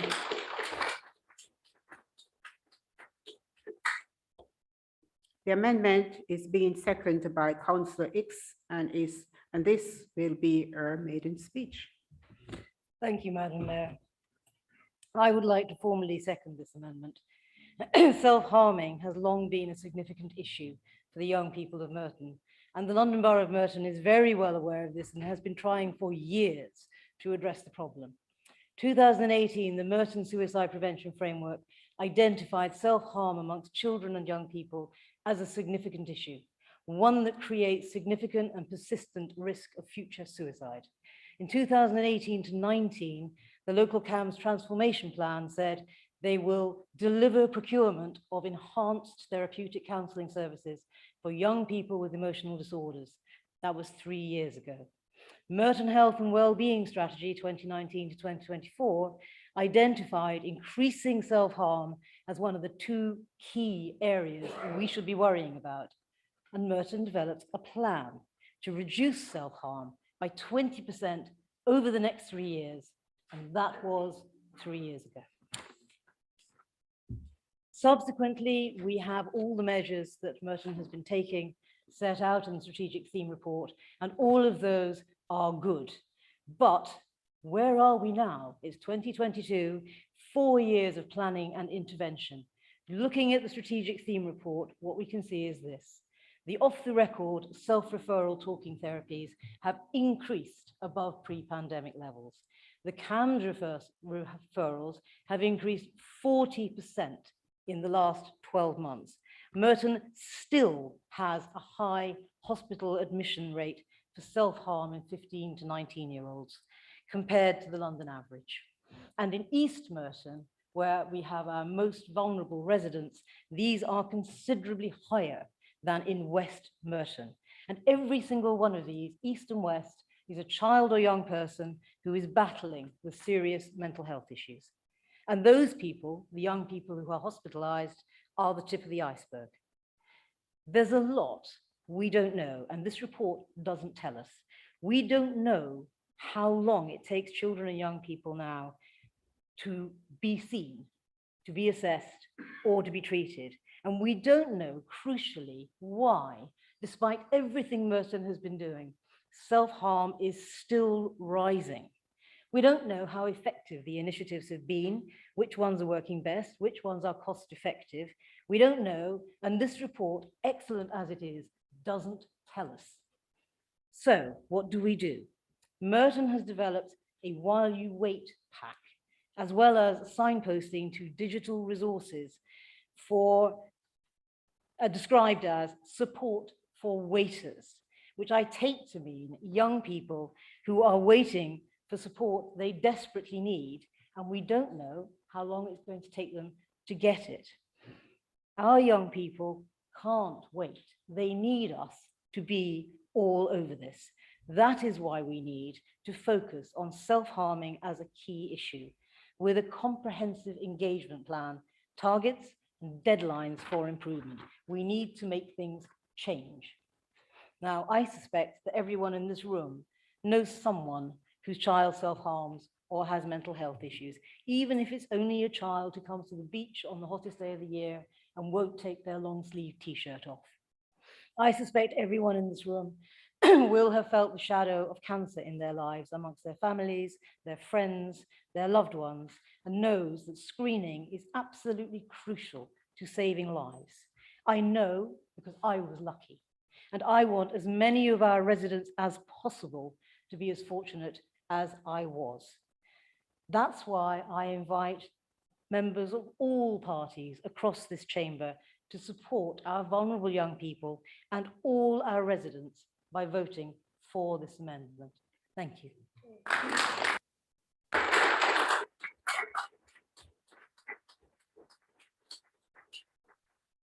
Thank you. If there are no further speakers, Councillor McCabe, do you wish to use your right of reply? Well, Chair, I was actually going to speak on the amendment, if I may, and I wasn't down to, but what I'd like to say is that when I read this amendment, I found myself agreeing, and I'm not going to stand here and argue for the sake of arguing and play that sort of backwards and forwards that we have seen too often in this chamber. But I mean, just answering the question that Councillor Hicks, who's just made her maiden speech, on which I would congratulate her, she did say everyone in this room has experience of these things. And I mentioned earlier on a colleague who died a month ago from breast cancer, and she had a 13-year-old daughter. So the impact that has on that family is catastrophic. In the last fortnight, I buried a cousin of mine who was 44 and had two 18-month-old children, twins. And I went to Sacred Heart in Edge Hill to his funeral. And in the order of service, there were 2 handprints from his children saying how much they loved their father and how much they would miss him. So, of course, we should all want to do something about that. And we all do. And these are important issues, but we do need to recognise that however much I might like to be the controller of the NHS in Merton or South West London, even happy to take the job on, there'd be a few changes immediately, I can absolutely promise you. And I think you can guess what one of them would be in relation to a certain local hospital. But coming back to the issue of self-harm amongst young people, it's just over a year since the son of one of my best mates took his own life. And his family are devastated, are absolutely broken. And they tried to get help from, they're not in Merton, but they tried to get help from their local CAMS service. And they, you know, the son wasn't considered sufficiently at risk. And, you know, how must that feel? Looking back, every birthday, every Christmas, it's going to be an awful time in that household. So why wouldn't we want to support this? And as for the review of cycling and walking, I mean, I think, you know, what we've said is that we want to encourage people to be healthy, to have healthy lifestyles. So again, why wouldn't we want to do that? I think the thing that I was concerned most about was, are you placing unreasonable demands on our hard-pressed staff? And actually, you've come up with a, within 12 months, I've spoken to the senior officers in the department. Like me, they agree with all of this and they are happy to undertake this work, but we do need to emphasize that we don't control all of this. So we're going to be using our new role in the strategic partnership that exists, and Jennifer's involved in that as well. And we will, between us, put pressure on the NHS, because all of us should be committed to making health better for our community. And there should be no kind of disagreement about that. So I will support this, my colleagues will support it, and you know, I think that's a good start.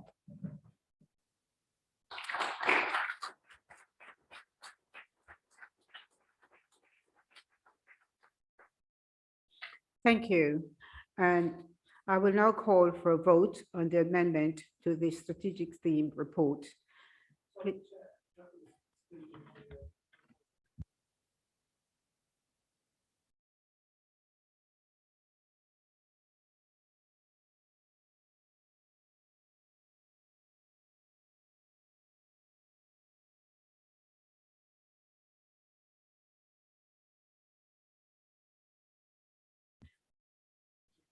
Right.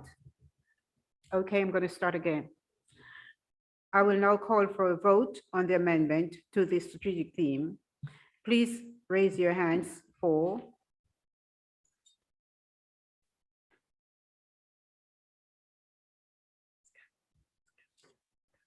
Thank you. It's carried. Thank you.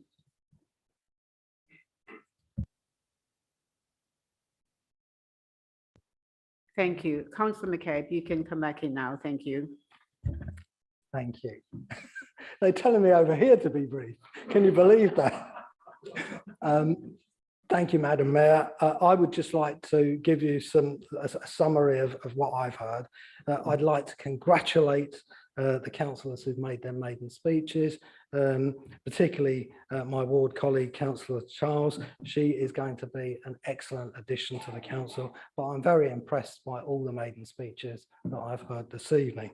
The motion to return services in St Helier Hospital, I'm delighted that we have such unity. And I will visit the Shanklin village in Belmont. I'll make a point of going to see this area of deprivation.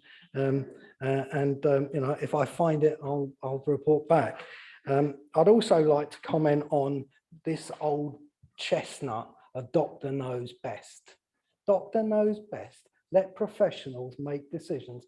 Don't question the doctors.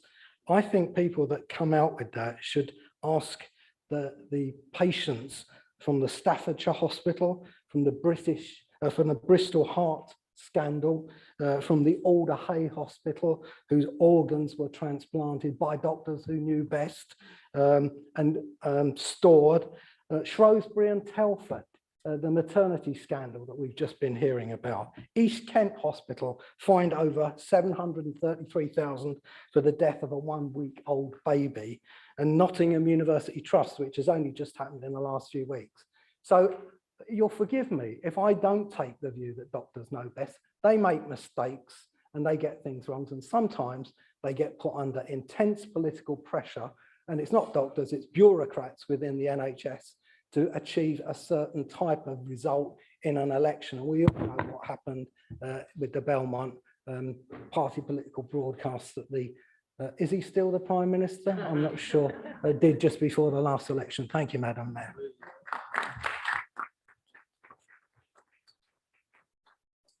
Thank you. The amendment is carried, so I now call for a vote on the substantive recommendations as amended. Is that agreed? Agreed. Thank you.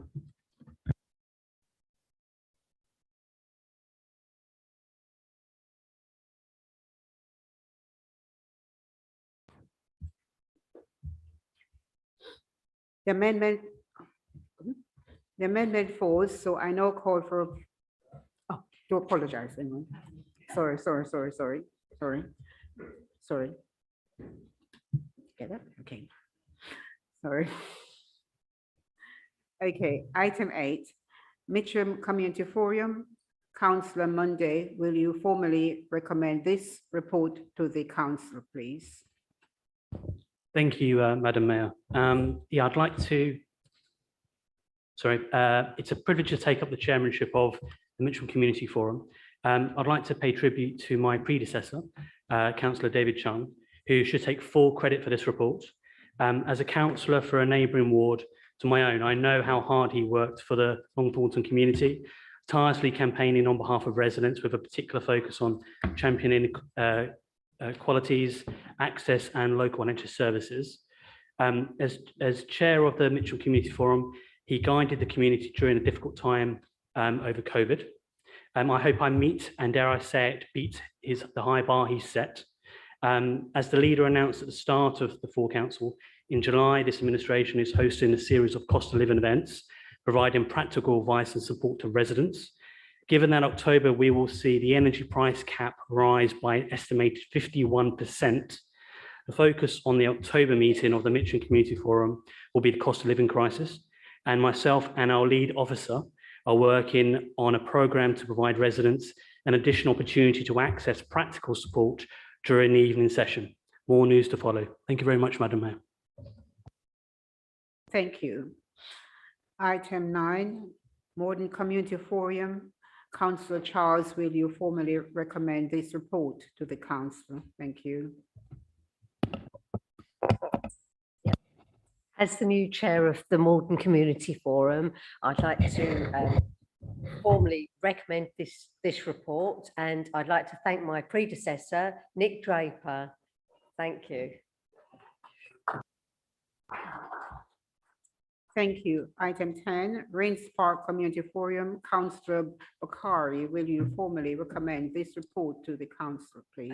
Yes, I will be formally recommending the report. It was a pleasure to chair the first Rains Park Community Forum in 2 years that had not met in person. So it was good to see people back in the room, and I hope that we'll be seeing more of the residents.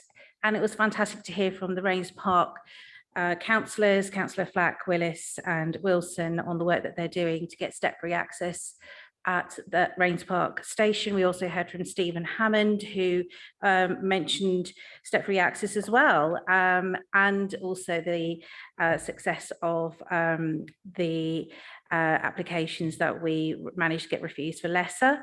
And we talked about flooding and SUDS. Unfortunately, we didn't have the representative from Merton Council there, but we did get a report back. And we had other business matters involving the railway embankment and a group of residents who were very keen to improve that area. And we are keen to make sure that planning updates are included in the Rains Park Forum committee meetings in future dates. Thank you. Item 11, Wimbledon Community Forum for March 2022. Councillor Kohler, will you formally recommend this report to the council, please? Yes, I'd like to formally recommend it to the council. That was chaired by Councillor Holmes, my predecessor. I wasn't present at that, so I can offer no more about what happened there, but the report is there. Thank you. Do you want me to speak about the other one yet? Okay, and likewise, the more recent meeting of the forum, we had a update from the police. There was only 15 members of the public present there. I think that's an issue for all the fora across Merton at the moment. I'm very supportive of Councillor Stringer's moves to make the forum more relevant, to get more councillors there. I think we as councillors must do all we can to help make the forums more successful. They're all about bottom-up democracy, and we really need to bring the residents in on this. Do you want me to talk about the motion now or not? The motion as well? Yeah, okay. Well, Sorry, getting a lot of me. There was also a motion proposed at this forum. There was a feeling amongst some of the residents that this issue of road signs had not been taken seriously by the council. The proposer suggested that the councillors had not responded. I made the point, I know at least some councillors did respond to his email, but I made the point if he felt the council were not doing enough, he could propose a motion. He has proposed a motion. This is not a Lib Dem motion. This is not a Councillor Kohler motion. This is not a Lib Dem and Labour motion, even though Councillor Stringer is seconding it. It is a community forum motion. It's a motion simply asking not to erase our history, but as the proposer said, to add to our history by including information on certain road signs which have been named against, in support or in remembrance of members of the residents of the community who were slave owners. I hope this would be a truly cross-party motion. I expected the Conservatives to also second the motion. I'm dismayed they didn't, given they said absolutely nothing at the community forum against the motion. I hope we will go forward that when communities make a motion, all parties support it, propose it and second it, because we are acting as delegates of the forum. We are not acting in party political way. So I'm sorry the Tories haven't done so. I'm very pleased Councillor Stringer agreed to do so, and I commend this motion to you. Thank you, Councillor Stringer. Thank you very much. So thank you, Madam Mayor, and thank you, Councillor Kohler. So yes, I did attend the Wimbledon Community Forum, and this issue came up, and we take our heritage seriously, but that means being honest about both the good and the bad. So it's clearly shameful that some of our residents in the past were not only slave owners, profiting from the misery of others, but also they were strongly opposed to the abolition of slavery. So I'm glad that the attendees of the Community Forum agreed that this needs looking at, and we'll be glad to explore how this bleak aspect of our history can be acknowledged. This will need to be done in consultation with local residents, and that's what we'll be exploring. I also want to note that we're really committed to ensuring that any future naming of streets similarly involves consultation with residents, and that we recognise not just some of those grand historic figures who, let's be honest, are mostly white men, but some other inspirational Merton residents who have achieved great things for our community. So I look forward to working with the community and the residents on this information as passed. Thanks. Thank you. Councillor Austin. And I apologise, Councillor McCabe, for referring to you as a member of the government. There are many admirable people who are fit to be Health Secretary, and sadly, I don't think you're in the running this time.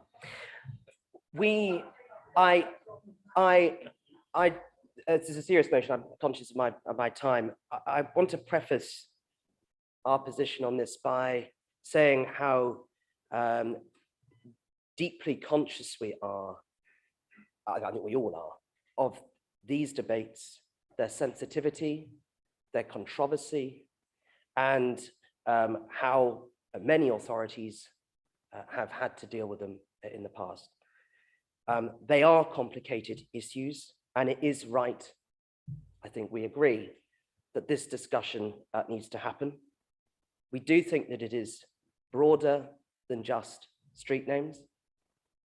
We're standing in a room, or I'm standing in a room with Nelson, looking down on us, a controversial figure. And we would like to see the council and encourage the council to engage in a broader consultation with the public on these issues. I completely understand Councillor Kohler's point around the community forum and the value of forum motions, but a motion that comes from 15 people is not, at this stage, we think, ready to, with a motion that is written as it is, for the council to start making decisions like this.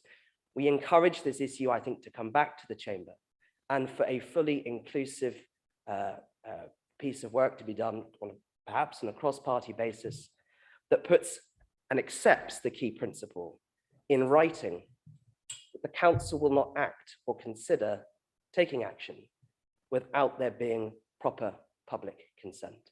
And for those reasons, and is not to say at all that we don't recognize, as I said, the very deep sensitivity of this issue, that we will be voting against this evening.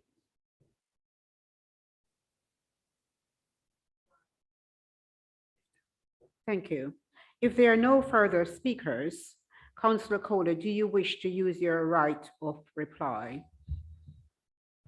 I would just like to say to my Conservative colleagues, please reconsider. This was a community forum. It was their motion they put forward. You were all present. None of you argued against it there. That was the time to do so. Had you had reservations, I would ask you to please remember what the community forum said, and it was a unanimous decision of the forum of which you were a party.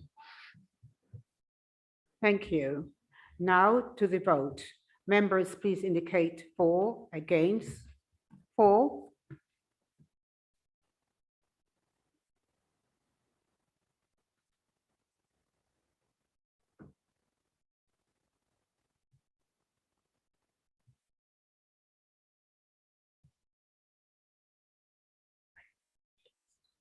Against?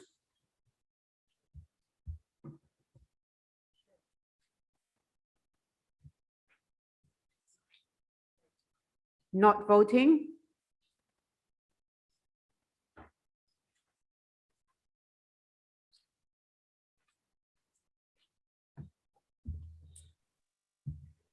Okay, 4 is 60, sorry, 47. 47. Against 6, not voting 1. The motion is carried. Thank you.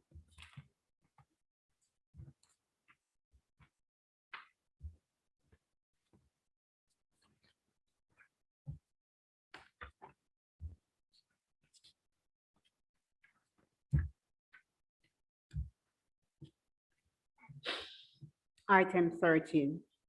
Councillor McGrath, please move the motion. Thank you. Thank you.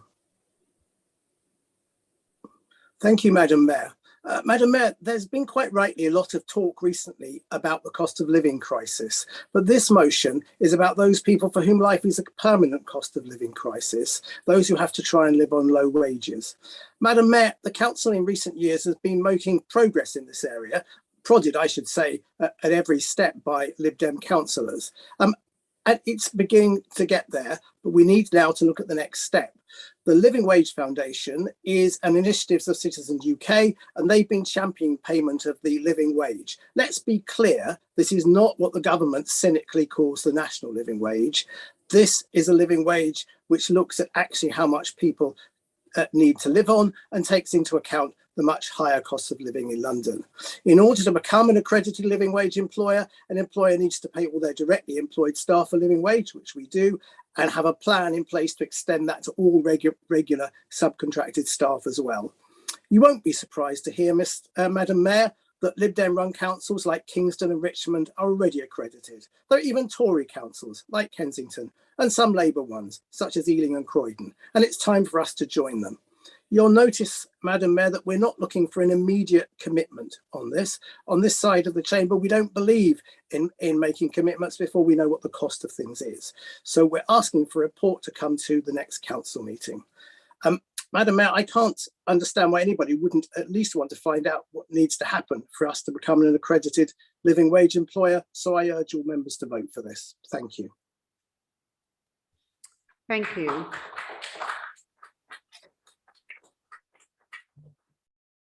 This has been seconded by Councillor Hall, and this is her maiden speech. Thank you, Madam Mayor. This really is a no-brainer of a motion. We're asking this council to find out how to become an accredited living wage employer. And there are really no downsides to this. Let's find out what the benefits may be and what steps we would need to take to do this. In doing so, we join the likes of Aviva, IKEA, KPMG, Nationwide, Oxfam, the Joseph Rowntree Foundation, Linklaters, and Chelsea Football Club. The real living wage is based on the actual cost of living in the area where the employee lives. It is for businesses and organisations which believe that their employees deserve a wage which meets their everyday financial needs. The Living Wage Foundation campaign enjoys cross-party support, and I believe that this motion should also receive cross-party support in this chamber. Paying fair wages is the responsibility of every good employer. It will improve relations between managers and staff and may also improve job satisfaction and staff retention. It actually makes good business sense. It would enhance the reputation of Merton Council as a fair employer. As I said, it's a no-brainer, Madam Mayor. I second this motion and I commend it to you and the Chamber. Thank you.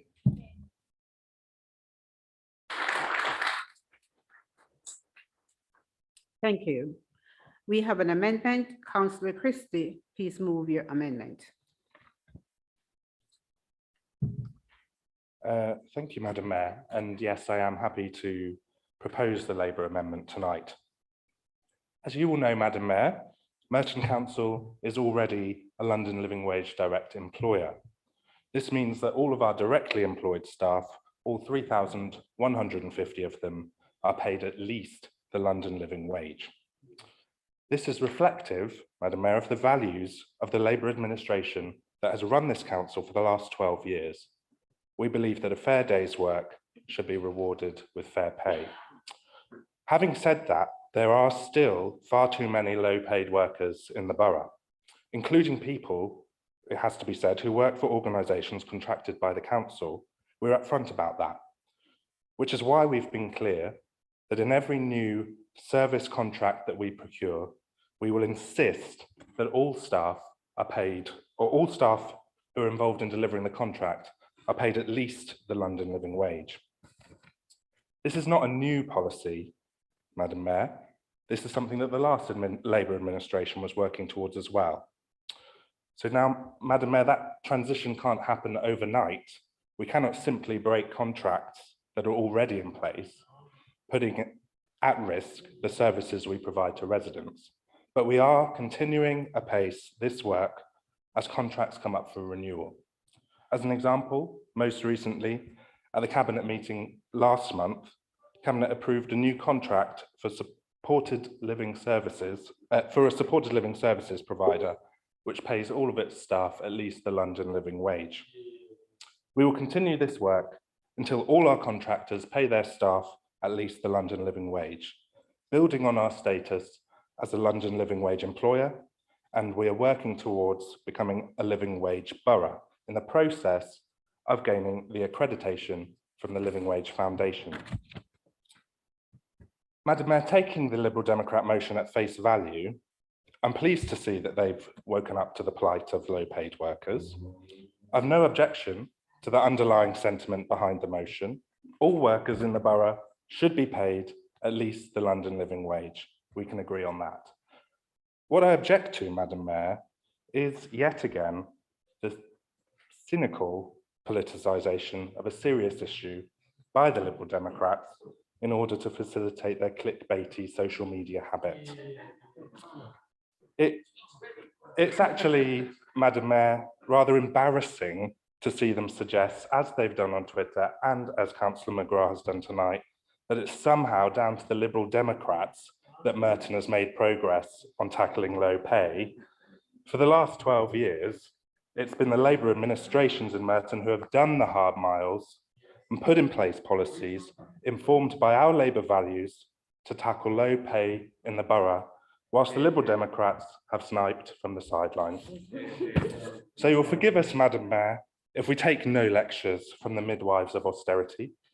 We're happy to put down on paper our commitment to becoming a living wage borough, but we will do so, I think I just heard the Iraq War mentioned in the chat. We will do so in a way, Madam Mayor, that honestly and accurately reflects the truth of the situation. That it is the Labour Party in Merton that's been carrying forward progress on this issue and so many others. Therefore, I'm pleased to move the amendment, and I urge all honest councillors in the chamber to support it.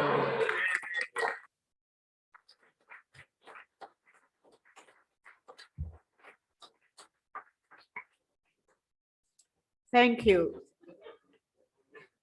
Thank you all, and please remember we are in the chamber. Right. The amendment is being seconded by Councillor Ace, and this is his maiden speech. Thank you. Yeah, I always feel a bit funny being called a maiden speech as a man, but be that as it may, first of all to thank the residents of Graney for electing me to this position to represent that. And I welcome this debate on the living wage and living standards in Merton per se. We do have a cost of living crisis in this country. The biggest fall in living standards to Napoleonic times. We are the 6th richest nation on the planet, and we see industrial begging. We see things like food banks. I don't know how many people read the Times. It's called the 4th emergency service now, food banks. This is the country in which we live. And this, our council has taken steps already last week, bit of a digital divide debate, which was about getting access for people who don't have direct debit in terms of the council tax rebate. That's an issue of digital divide, but it's also an issue of poverty, because you've seen the numbers there in Mitchin Library, getting that 150 that some people in this room they maybe pay that for a bottle of wine or whatever. So in discussing the living wage, we also recognise as Labour members one of Tony Blair's greatest achievements, which was the national living wage. And it's great. We were told, by the way, the Conservatives, if you remember, and I'm old enough to remember, there'd be 1 million jobs lost because of the national minimum wage. And what happened? There was 1 million jobs created in this country during that similar period. But we do get a bit mixed up in terms of living wage and national minimum wage and the living wage. Before I was a councillor, I contacted Jed Curran, CEO of this borough, and done a freedom of information request about the wages paid by the council about 3 years ago now. And we do pay living wages in the council. And that was confirmed by the then leader, Mark Allison, and it's also been confirmed by the current leader of our borough. So we are paying the living wage. The issue is, and it's probably that we've had our light under a bushel in terms of paying the living wage. And we need to get, and I can talk on this with some authority because I used to be an employer in Wimbledon. We used to have 200, we did have at that time, 250 people, and we became, in 2003, so don't know where the Liberals were then, we became one of Merton's living wage employers. And more recently, I contacted the Living Wage Foundation and asked them about Merton. What's the situation in Merton? Well, 23.6% of the borough's workers are paid less than the living wage. That's 16,000 workers in this borough don't get more than £11.05 an hour. What a disgrace. Yes, we've had our light under a bushel, but we're going to become a living wage accredited employer. And that's going to be great. And that's going to do what we can. And join organisations like, how topical is this? The All England Tennis, is that what they're called? Yeah. They pay the living wage. Abe & Co pay the living wage. And I'm glad to report my son's former school, Wimbledon College, they pay the living wage. And sometimes what happens in terms of the living wage, it wakes employers up. They go, oh yeah, and so the people I'm associated with, various bodies I sit on, I say, well, let's start making that adjustment. It doesn't mean much to us as employers. It means an awful lot to the people who live daily looking at their budget, maybe don't even have credit cards. So that's our amendment to say, thanks that the Liberals have caught up, that's great. Hope the Tories come along. Let's have a unanimous vote on paying our people in this borough, both as an employer and being a model employer for the borough. Thank you.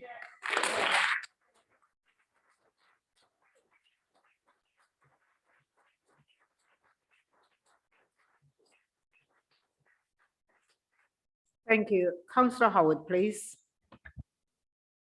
Thank you, Madam Mayor. Well, I've got a short speech here, so I'm just going to make a couple of comments in the front. I'm still reeling from the contrast between Councillor Dollamore praising the NHS to the sky, followed rapidly by Councillor McCabe's evisceration of the medical profession. However, we'll move on from that. And as for midwives of austerity, I think it was Labour that left the note saying, well, the money had run out, but never mind, I'll move on to this very important motion, which we will be supporting. The government, it's fair to say, has done a lot to improve the wages of the lowest paid and also to allow those on universal credit to retain more of what they earn. So we will certainly be supporting Merton becoming a London living wage employer. Thank you.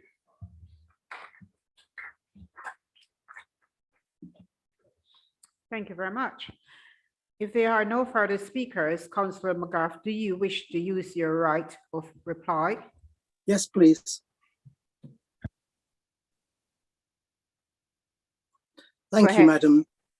Thank you. Thank you, Madam Mayor. I'd like to agree with Councillor Hayes. It is an absolute disgrace that 26% of the people in Merton are earning lower than the London living wage. It's very unfortunate that some of those people are the people who clean our schools. The people where Merton, when it recently reissued the school cleaning contract, didn't want to say in that contract that the pay had to be at the London living wage. So yes, it's absolutely disgraceful, as Councillor Hayes says, the people working and cleaning our schools are not paid a decent wage. Now, if you really want an example of why people are fed up with politics, it's not politicians, it's not just the nonsense going on in Downing Street, Madam Mayor, it's things like this completely cynical motion. Labour have no problem with this motion. They agree with exactly the thing that we've asked to be done, which is a report on the cost of becoming an accredited living wage employer. But instead of actually voting for it, they think that if they take away the fact from the motion that it was a Liberal Democrat amendment to the budget, that we had to look for paying for the London living wage for our contractors, that somehow means it didn't happen. I'm glad to say that the people who know it did happen are the people who are currently paid those better wages because of an amendment to the budget by our group. So, Madam Mayor, this is a ridiculous amendment and we shall be voting against it. Thank you.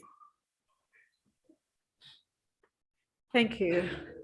I will now call for a vote on the amendment. Members, raise your hands for.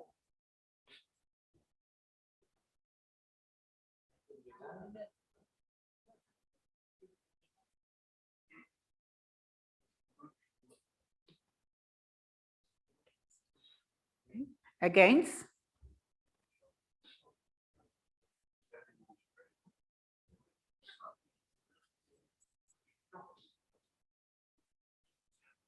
Not voting? Okay. 437, against 16, not voting 1. The amendment is lost. Oh, sorry, the amendment is carried. Sorry, the amendment is carried. Listen, these things do happen sometimes, slip of the tongue. Freud say that.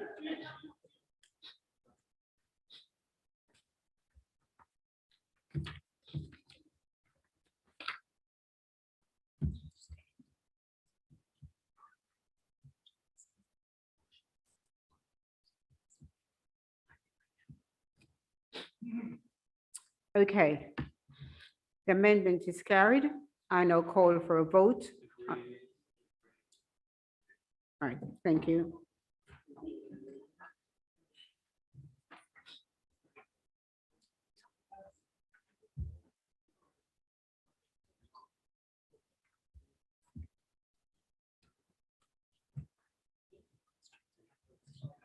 Okay, I'm back again. Item 14. Thank you. Item 14, Labour motion. Councillor Stringer, please move the motion, please. Thank you, Madam Mayor. So we all know that old adage, there are 3 types of lies: lies, damn lies, and statistics. But on the issue of rising costs, there isn't a single contradictory statistic. I'm a passionate believer in evidence-based policy making, and all of the evidence shows that the price of everyday necessities are all rising at record levels. So overall inflation is now at 9.1%, but even that figure, the highest rate in 40 years, masks the fact that some of the costs are rising at an even greater rate. And the costs that are going up the most are those that the poorest households spend the largest part of their income on: food, drink, energy, housing, fuel. As these costs skyrocket, people's incomes are nowhere near covering them. The Office for National Statistics says that wages have risen by less than half of the rate of inflation so far. And neither of the benefits that thousands of our residents, including many who are in work, depend on, they aren't rising in line with inflation. So, Madam Mayor, with these rising costs and stagnating incomes, and with further price rises predicted for the rest of the year, it's time to be honest about where we are. We are living through a cost of living emergency. It's not just the statistics that show this. Our residents have told us it loudly and clearly, and our role as councillors is to listen to our residents. We've all just had a busy time speaking to thousands of our neighbours, and I'm sure we've heard the same thing, that even our better off residents are worrying about an increase in cost. Those on lower incomes are hugely anxious about how they will cope. It isn't just residents. All organisations are facing these rising costs, including businesses, schools and leisure centres. The latter two provide vital services and really tight budgets, and we worry that if they have to make cuts to pay their bills, this could affect the education and physical activity of children and adults across the borough. So that's why our motion here commits us to doing what we can, including putting our funds into an emergency fund, providing free lunches for children over the holidays, and providing all the support and advice to residents that we, working with our amazing voluntary sector, can. And as just been discussed, committing to becoming a London living wage borough. Madam Mayor, I recognise that the cause of the rising prices and declining incomes isn't all the government's fault. And I recognise that the government has provided some measures to help with some aspects of the rising costs. But it isn't enough, and that's why we're calling on the government to do more. So, Madam Mayor, I know there's a lot going on in Westminster today, and with the new government coming in, I think it's even more important, or likely to be coming in, hopefully coming in, it's even more important that we politicians here in Merton do the right thing and send them a really clear message. Our residents and our organisations are suffering, and it is only going to get worse. The government has the capacity to take more action to protect them from the worsening storm, and it should use its powers now. I formally move this motion. Thank you.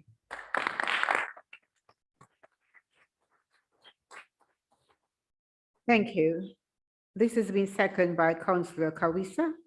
This is his maiden speech. Madam Mayor, to be honest, I wish I was addressing this chamber under better circumstances, but we do not always get to choose the time we're called upon to serve. And tonight, we meet at a time when many of our residents, both from the east and west of our borough, are facing a cost of living crisis we have not felt in decades. It's moments like this that serve as a sobering reminder to me of why I stand here. Members who know me will know that I never expected to be here. When I moved to Mitcham with my family over 20 years ago, I never imagined that this is how my story would play out. This journey is even more improbable considering the education, if you can call it that, I received at Mitcham Vale High School. But here I am. At this time, I would like to take this opportunity to thank the great residents of Cricket Green Ward, my own family included, for entrusting me with this awesome responsibility. Not only am I incredibly grateful to represent an area I call home, I also take enormous pride in being the voice for residents, many of whom come from backgrounds and have life experiences not so different to my own. So when I think about the cost of living crisis, these are the voices I have in mind. Madam Mayor, I call on all members to also remember that this is not just about statistics on a page. This is about our ability to rise to the challenge of the day and to do what we were sent here to do. Now is the time for us to declare a cost of living emergency, because right now in our borough, there are families wondering how they'll pay to heat their homes this winter, whether they'll be able to afford to put food on the table or even the fuel to drive to work. They need us to pass this motion. There are children in our wards on free school meals, just as I once was, who benefited from meals in the holidays and who urgently need that provision to continue. Let's show them with our votes tonight that we care about them. But Madam Mayor, this is not just about what we can do as a council. Members will be aware that we have many brilliant local charities and volunteer groups who do an absolutely heroic work to help our most vulnerable residents. In fact, I'm only here because of my work as a local volunteer and the incredible power I realized we have to make a difference for people. Let's vote tonight to continue supporting that kind of active citizenship that makes our borough such a wonderful place to live. Madam Mayor, it's an enormous privilege to serve our community in this place. And while we might not be able to solve every challenge that comes our way, we owe it to our residents to help make their lives just a little bit better, or at the very least, try. Thank you, Madam Mayor. I second this motion.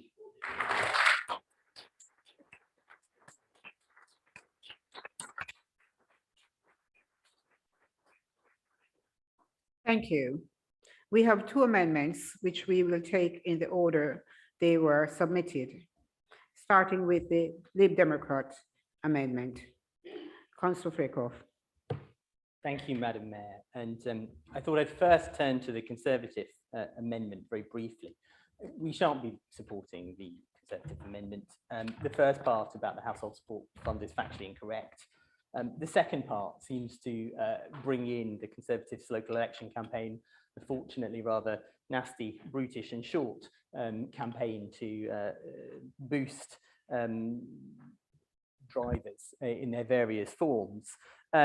Quickly on that, there's a reference to the February 2019 motion on air quality, which in fact, if the Conservatives have read that motion, they would see that it refers to the 2018 Air Quality Action Plan introduced by Councillor Garrod and another guys, which contained support for mini ULEZs. And that in itself was based on a 2017 task group, which was in fact, I believe, chaired by Councillor Holden, which at Action 15 also supported mini ultra-low emission zones.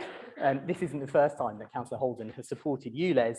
In November 2021, he called for the diesel levy to be made harmonious with ULEZ for diesel drivers. So we're quite confused about the Conservatives' position. Nonetheless, we agree with this motion. There is a state of emergency with regard to the cost of living crisis, and we welcome that you've brought something forward on this, especially insofar as it sets out the additional support you would like to see from government. Clearly, government has a role. I would like to comment on Councillor Kouiza's maiden speech, a very powerful maiden speech. And when I first met Councillor Kouiza back in, I think it was 2009, I knew that one day he would play a great role in the civic life of this borough, so I welcome him. We do worry that there's more that could be done here. It was originally fated as a cross-party motion. We didn't quite get there for various reasons. We worry that the 2 million fund, was a big rush to announce it for the PR benefit, but there's currently no plan on how it might be distributed. So our amendment is a simple one. It's to enable the administration to provide some practical support to schools with their energy bills. We don't want to tie the hands of the administration, so we've tried to draft it to give as much room as possible to interpret that so that the amendment can be accepted, unless and until the government steps in. But we don't trust Boris to do that. We want to make sure that Merton takes the steps it can. And we can't just wait, because schools will take matters into their own hands, as they are already. One school in Morden recently wrote to parents announcing it needs an extra £50,000 for gas and electricity this year. It stated that they would do everything we can to minimise the impact this has on the quality of education for our children, but we need your help. We recognise there's a range of measures open to the council to support schools, and so all we are asking is that the cabinet examine those. Back in March, we suggested that if any budget underspends or monies came through, this issue could be a priority. The suggestion was that that wouldn't happen, but of course it did with the safety valve agreement. There is a significant underspend on the budget, over £10 million. So there are possibilities. And we also think there's some good opportunities to support Merton's climate emergency objectives here too, which is why we specifically suggest that using the capital programme to support measures that reduce schools' energy use could be particularly welcome. Thank you, Madam Mayor. Thank you. If there are no further speakers, Councillor.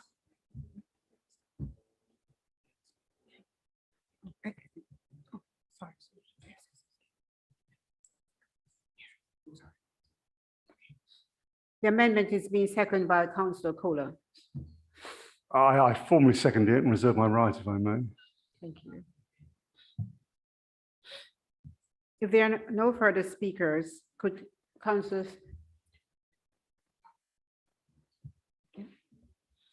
If there are no further speakers, could Councillor Stringer, do you wish to use your right of reply, please?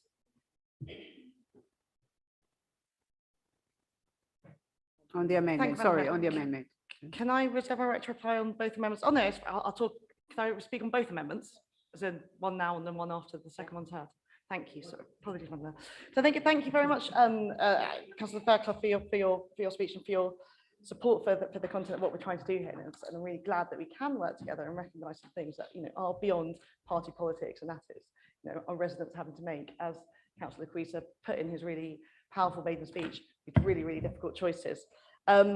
We do feel that the attempt at the amendment, whilst the spirit of it we entirely agree with, I'm not quite sure it fits here, and it feels like another deflection. I can only assume it's politically motivated, and you've got some tweet lined up about it. So we're talking about the costs that we're facing now. So things like bringing in discussions about capital investments are obviously things that we're committed to, and we've just put aside money to put £2 million into our climate action plan. But doing that will take months and years, and the organisations need the help with the costs now.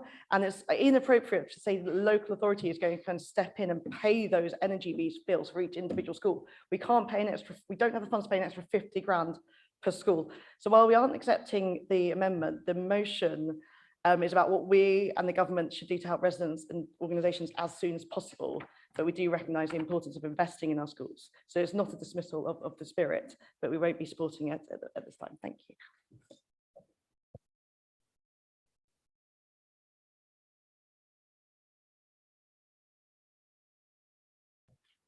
Okay, I will now call for a vote on the amendment.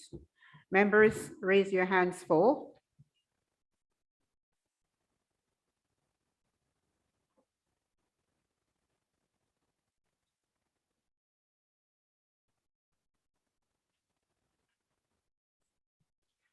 Against?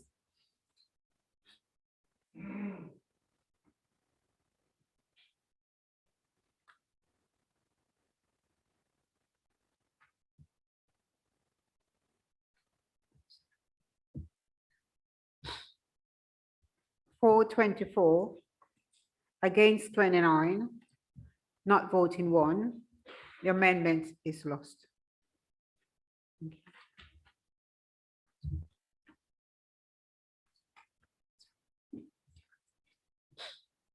Right, okay. The Conservative amendment, Councillor McLean, please move your amendment. Madam Mayor. The only thing I will say on Councillor Fairclough's opening remarks is once again he speaks from both sides of the same mouth. Sadiq Khan plans to expand the ultra-low emission zone to the entirety of Greater London is the wrong policy at the wrong time, implemented in the wrong way. It is based on a fundamental misunderstanding of Outer London. It will hammer those who can least afford it, and is the wrong approach to improving air quality in London. Inner London has high levels of public transport provision. It is dense. It is easily walkable. Outer London, however, is a very different proposition. In Mitcham, the tube is a distant dream. How is the shift worker supposed to get to work at 4 a.m. when public transport options simply do not exist? In Outer London, people's lives are just as likely, if not more so, to be orientated out of London as inwards into London. This means that friends and family with older cars will have to pay £12.50 to visit. Imagine the impact on families when grandparents drive to fulfill childcaring duties whilst parents are at work. Such arrangements may no longer be feasible. At a time of rising living costs, it is disappointing that the Mayor of London would seek to impose yet another burden on London taxpayers, on top of his 8.8% council tax hike.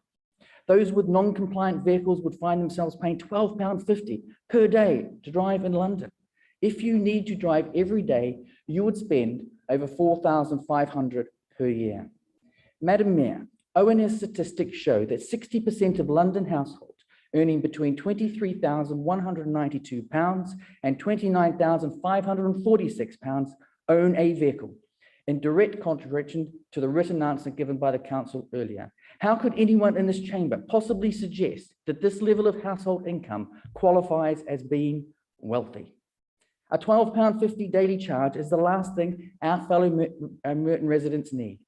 Business also would feel the strain, stuck between the rock of paying £12.50 per vehicle per day to make deliveries in London or having to pay tens of thousands of pounds to upgrade their fleet. If they could not afford the latter option, they may well find that many orders are simply not profitable.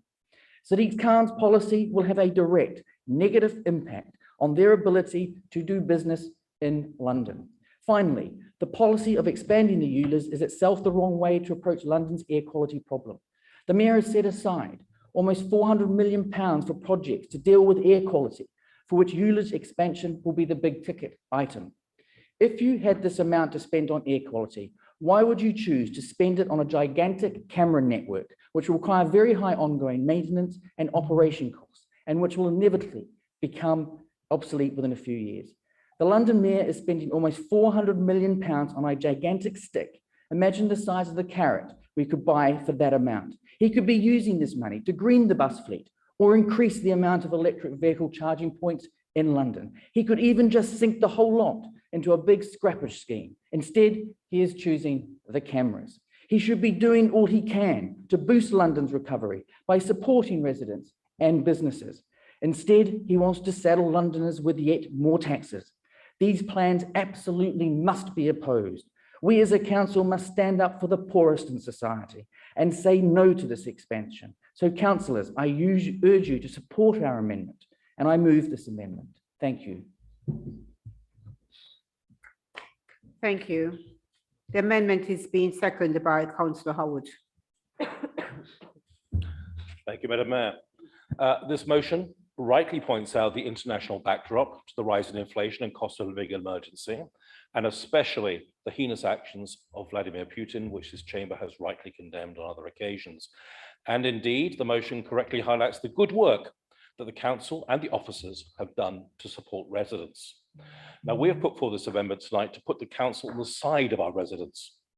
I'm sure many residents would think us out of touch if we declared a cost of living emergency, but did not act now to prevent new taxes hitting them at a time when they can least afford it. As a result of the government bailing out Merton after years of mismanagement of the DSG, the council now has money to spend, and it is a good idea to use this to help residents whose tax bills you have vastly increased in previous years. Madam Mayor, unlike the Labour Party and the Liberal Democrats who first proposed it in February 19, the Conservatives do not support the ULEZ expansion. Your comments were a distortion, Councillor Fairclough. The cost of expanding the ULEZ has been estimated at 400 million.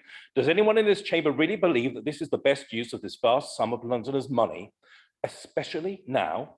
And surely there are far better ways to improve London's environment than spending this money on CCTV cameras. Like the parking charges tax hike that Labour forced through in the previous municipal term, the ULEZ does nothing to improve the environment. It is just a tax. And as Merton Labour can tell their mayor, taxing your way to cleaner air does not work. Madam Mayor, residents are right to consider the ULEZ as a new tax on them, and they are right. It is a new tax for tough times. As the Conservatives have so often said over the last 4 years, we can clean our air far more quickly and effectively through green walls, city trees, and new tree planting. Another way to improve our air quality would be to follow through on motions this chamber has already passed in the previous term. However, this does not involve taxing residents, it involves action. We note that the administration has never been able to answer our questions on how the low emission bus zones that the Conservatives got through in February 19 are progressing. It can only be assumed that the reason you can't answer is because you have done nothing. In addition to the ULEZ, Mayor Khan has raised the GLA precept by 32% since 2016, coinciding with Labour's council tax rises over the last few years. Madam Mayor, the left-wing parties think that they can continue to increase the tax burden on residents without it having any consequences. Sadly, for many people in Merton, the constant tax rises have greatly exacerbated the present situation. Therefore, not only do we need to scrap the ULEZ expansion, but we also need Mayor Khan to listen to reason and freeze the precept. To ignore the ability of this chamber to help our residents during these hard times would show this chamber at its worst, all talk and no action. Therefore, we hope all parties can stand with our residents tonight and pass this amendment. Thank you. Thank you. As there are no further speakers, could Councillor Stringer, would you like to use your right of reply? Thank you, Madam. Yeah, so it's yes, Madam, as I said, we hope that despite our political differences, all colleagues here would want to support residents through this difficult time. It sounds like there is a degree of support which is really welcome. However, this amendment is an attempt to deflect from the realities that residents are facing now to instead draw attention to a proposal for the future, and also one that we know is only being brought forward because the government refuses to fund Transport for London properly. So we agree that expanding ULEZ will affect some residents, but without an alternative proposal from the government, the Mayor of London's hands are tied. We'll be campaigning to ensure that measures are put in place to help both improve air quality and protect the poorest residents, including demanding a generous scrappage scheme for those who need to trade in their vehicles. And in talking about left-wing parties being in favour of tax rises, he needs to take a look at his own Chancellor, whoever that is now, who's increasing the national insurance contributions in one of the largest hikes that has been in many, many years. That's a completely incorrect point to make. So we will be rejecting this amendment, but we do really hope that we can still get support for the original motion. Thank you very much. Thank you. I will now call for a vote on the amendment. For,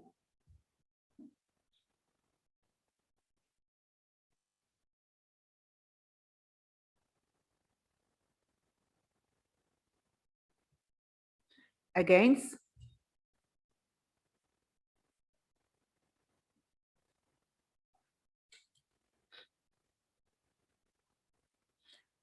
not voting,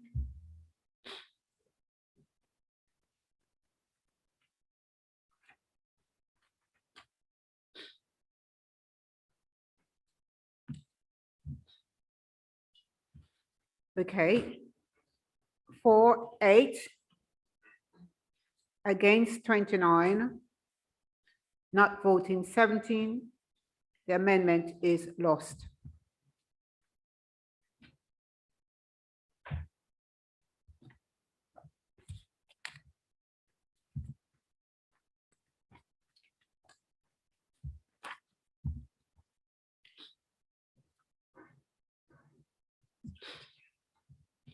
Right, I'm back.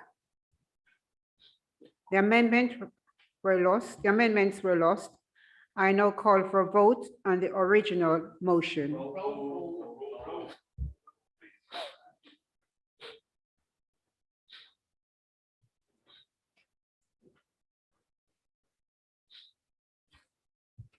Councillors, when I call your name, will you please indicate whether you're voting for, against, or not voting on the original motion as originally proposed? Councillor Akagina. Councillor Alan Brittas. Councillor Attawar. For. Councillor Austin. Councillor Barlow. Councillor Bakari. Councillor Braithwaite. Councillor Butcher. Councillor Charles. Councillor Christie. Councillor Cooper Mobea. Councillor Cox. Councillor Dollymore. Councillor Dreslars. Councillor Fairclough. Councillor Flack. Councillor Foley. Councillor Fraser. Councillor Galea. Councillor Garrod. Councillor Gould. Councillor Hall. Councillor Hayes. Councillor Henry. Councillor Hicks, Councillor Howard, Councillor Irons, Councillor Johnston, Councillor Judge, Councillor Kawisa, Councillor Kenny, Councillor Kirby, Councillor Kohler, Councillor MacArthur, Councillor Manley, Councillor McCabe, Councillor McLean, Councillor Mercer, Councillor Mundy, Councillor Neveson, Councillor Oliver, Councillor Page, Councillor Patterson, Councillor Pearce, Councillor Rees, Councillor Skeet, Councillor Stringer, Councillor Szkuspansky, Councillor Welton, Councillor Willis, 4. Councillor Willis-Croft, Councillor Wilson, Councillor Macaulay, Councillor Brunt.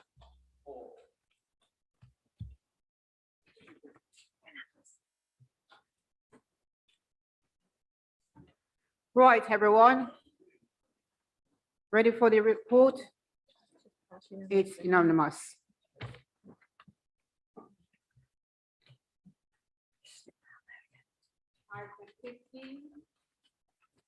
Update on planning enforcements. This item has been postponed and will be heard at a later meeting. Item 16, update on council motion 2021-22. Councillor Garrod, will you move the motion? Yeah, I'd like to formally move. Thank you. Sorry, okay. Right, this is being seconded by Councillor Stringer. Thank you, Madam Mayor. Yes, I formally second it.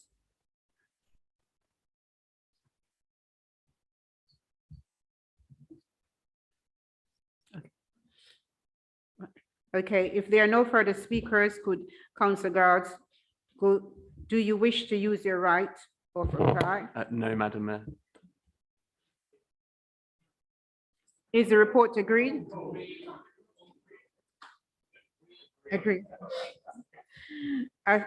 Sorry, thank you. Item 17, changes to membership of committees and other matters. Councillor Guard, will you move? I'd like this to report? formally move, Madam Mayor. Okay. This has been formally seconded by Councillor Stringer. Thank you. I'd like to second this. Councillor Kohler. Councillor Guard. Is the report agreed? Okay.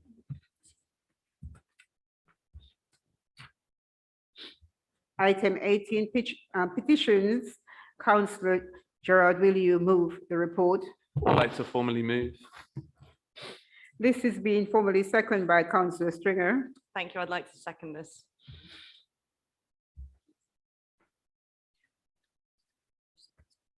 Okay. Please bring forward any petitions that you wish to submit and place them on the table at the front here, please.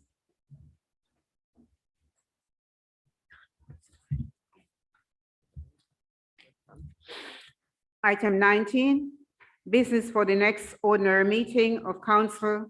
Can I have Councillor Fairclough to put forward this strategic themes for the next meeting on the 14th September 2022. Thank you, Madam Mayor. With apologies, because the strategic themes are somewhat longer than they used to be.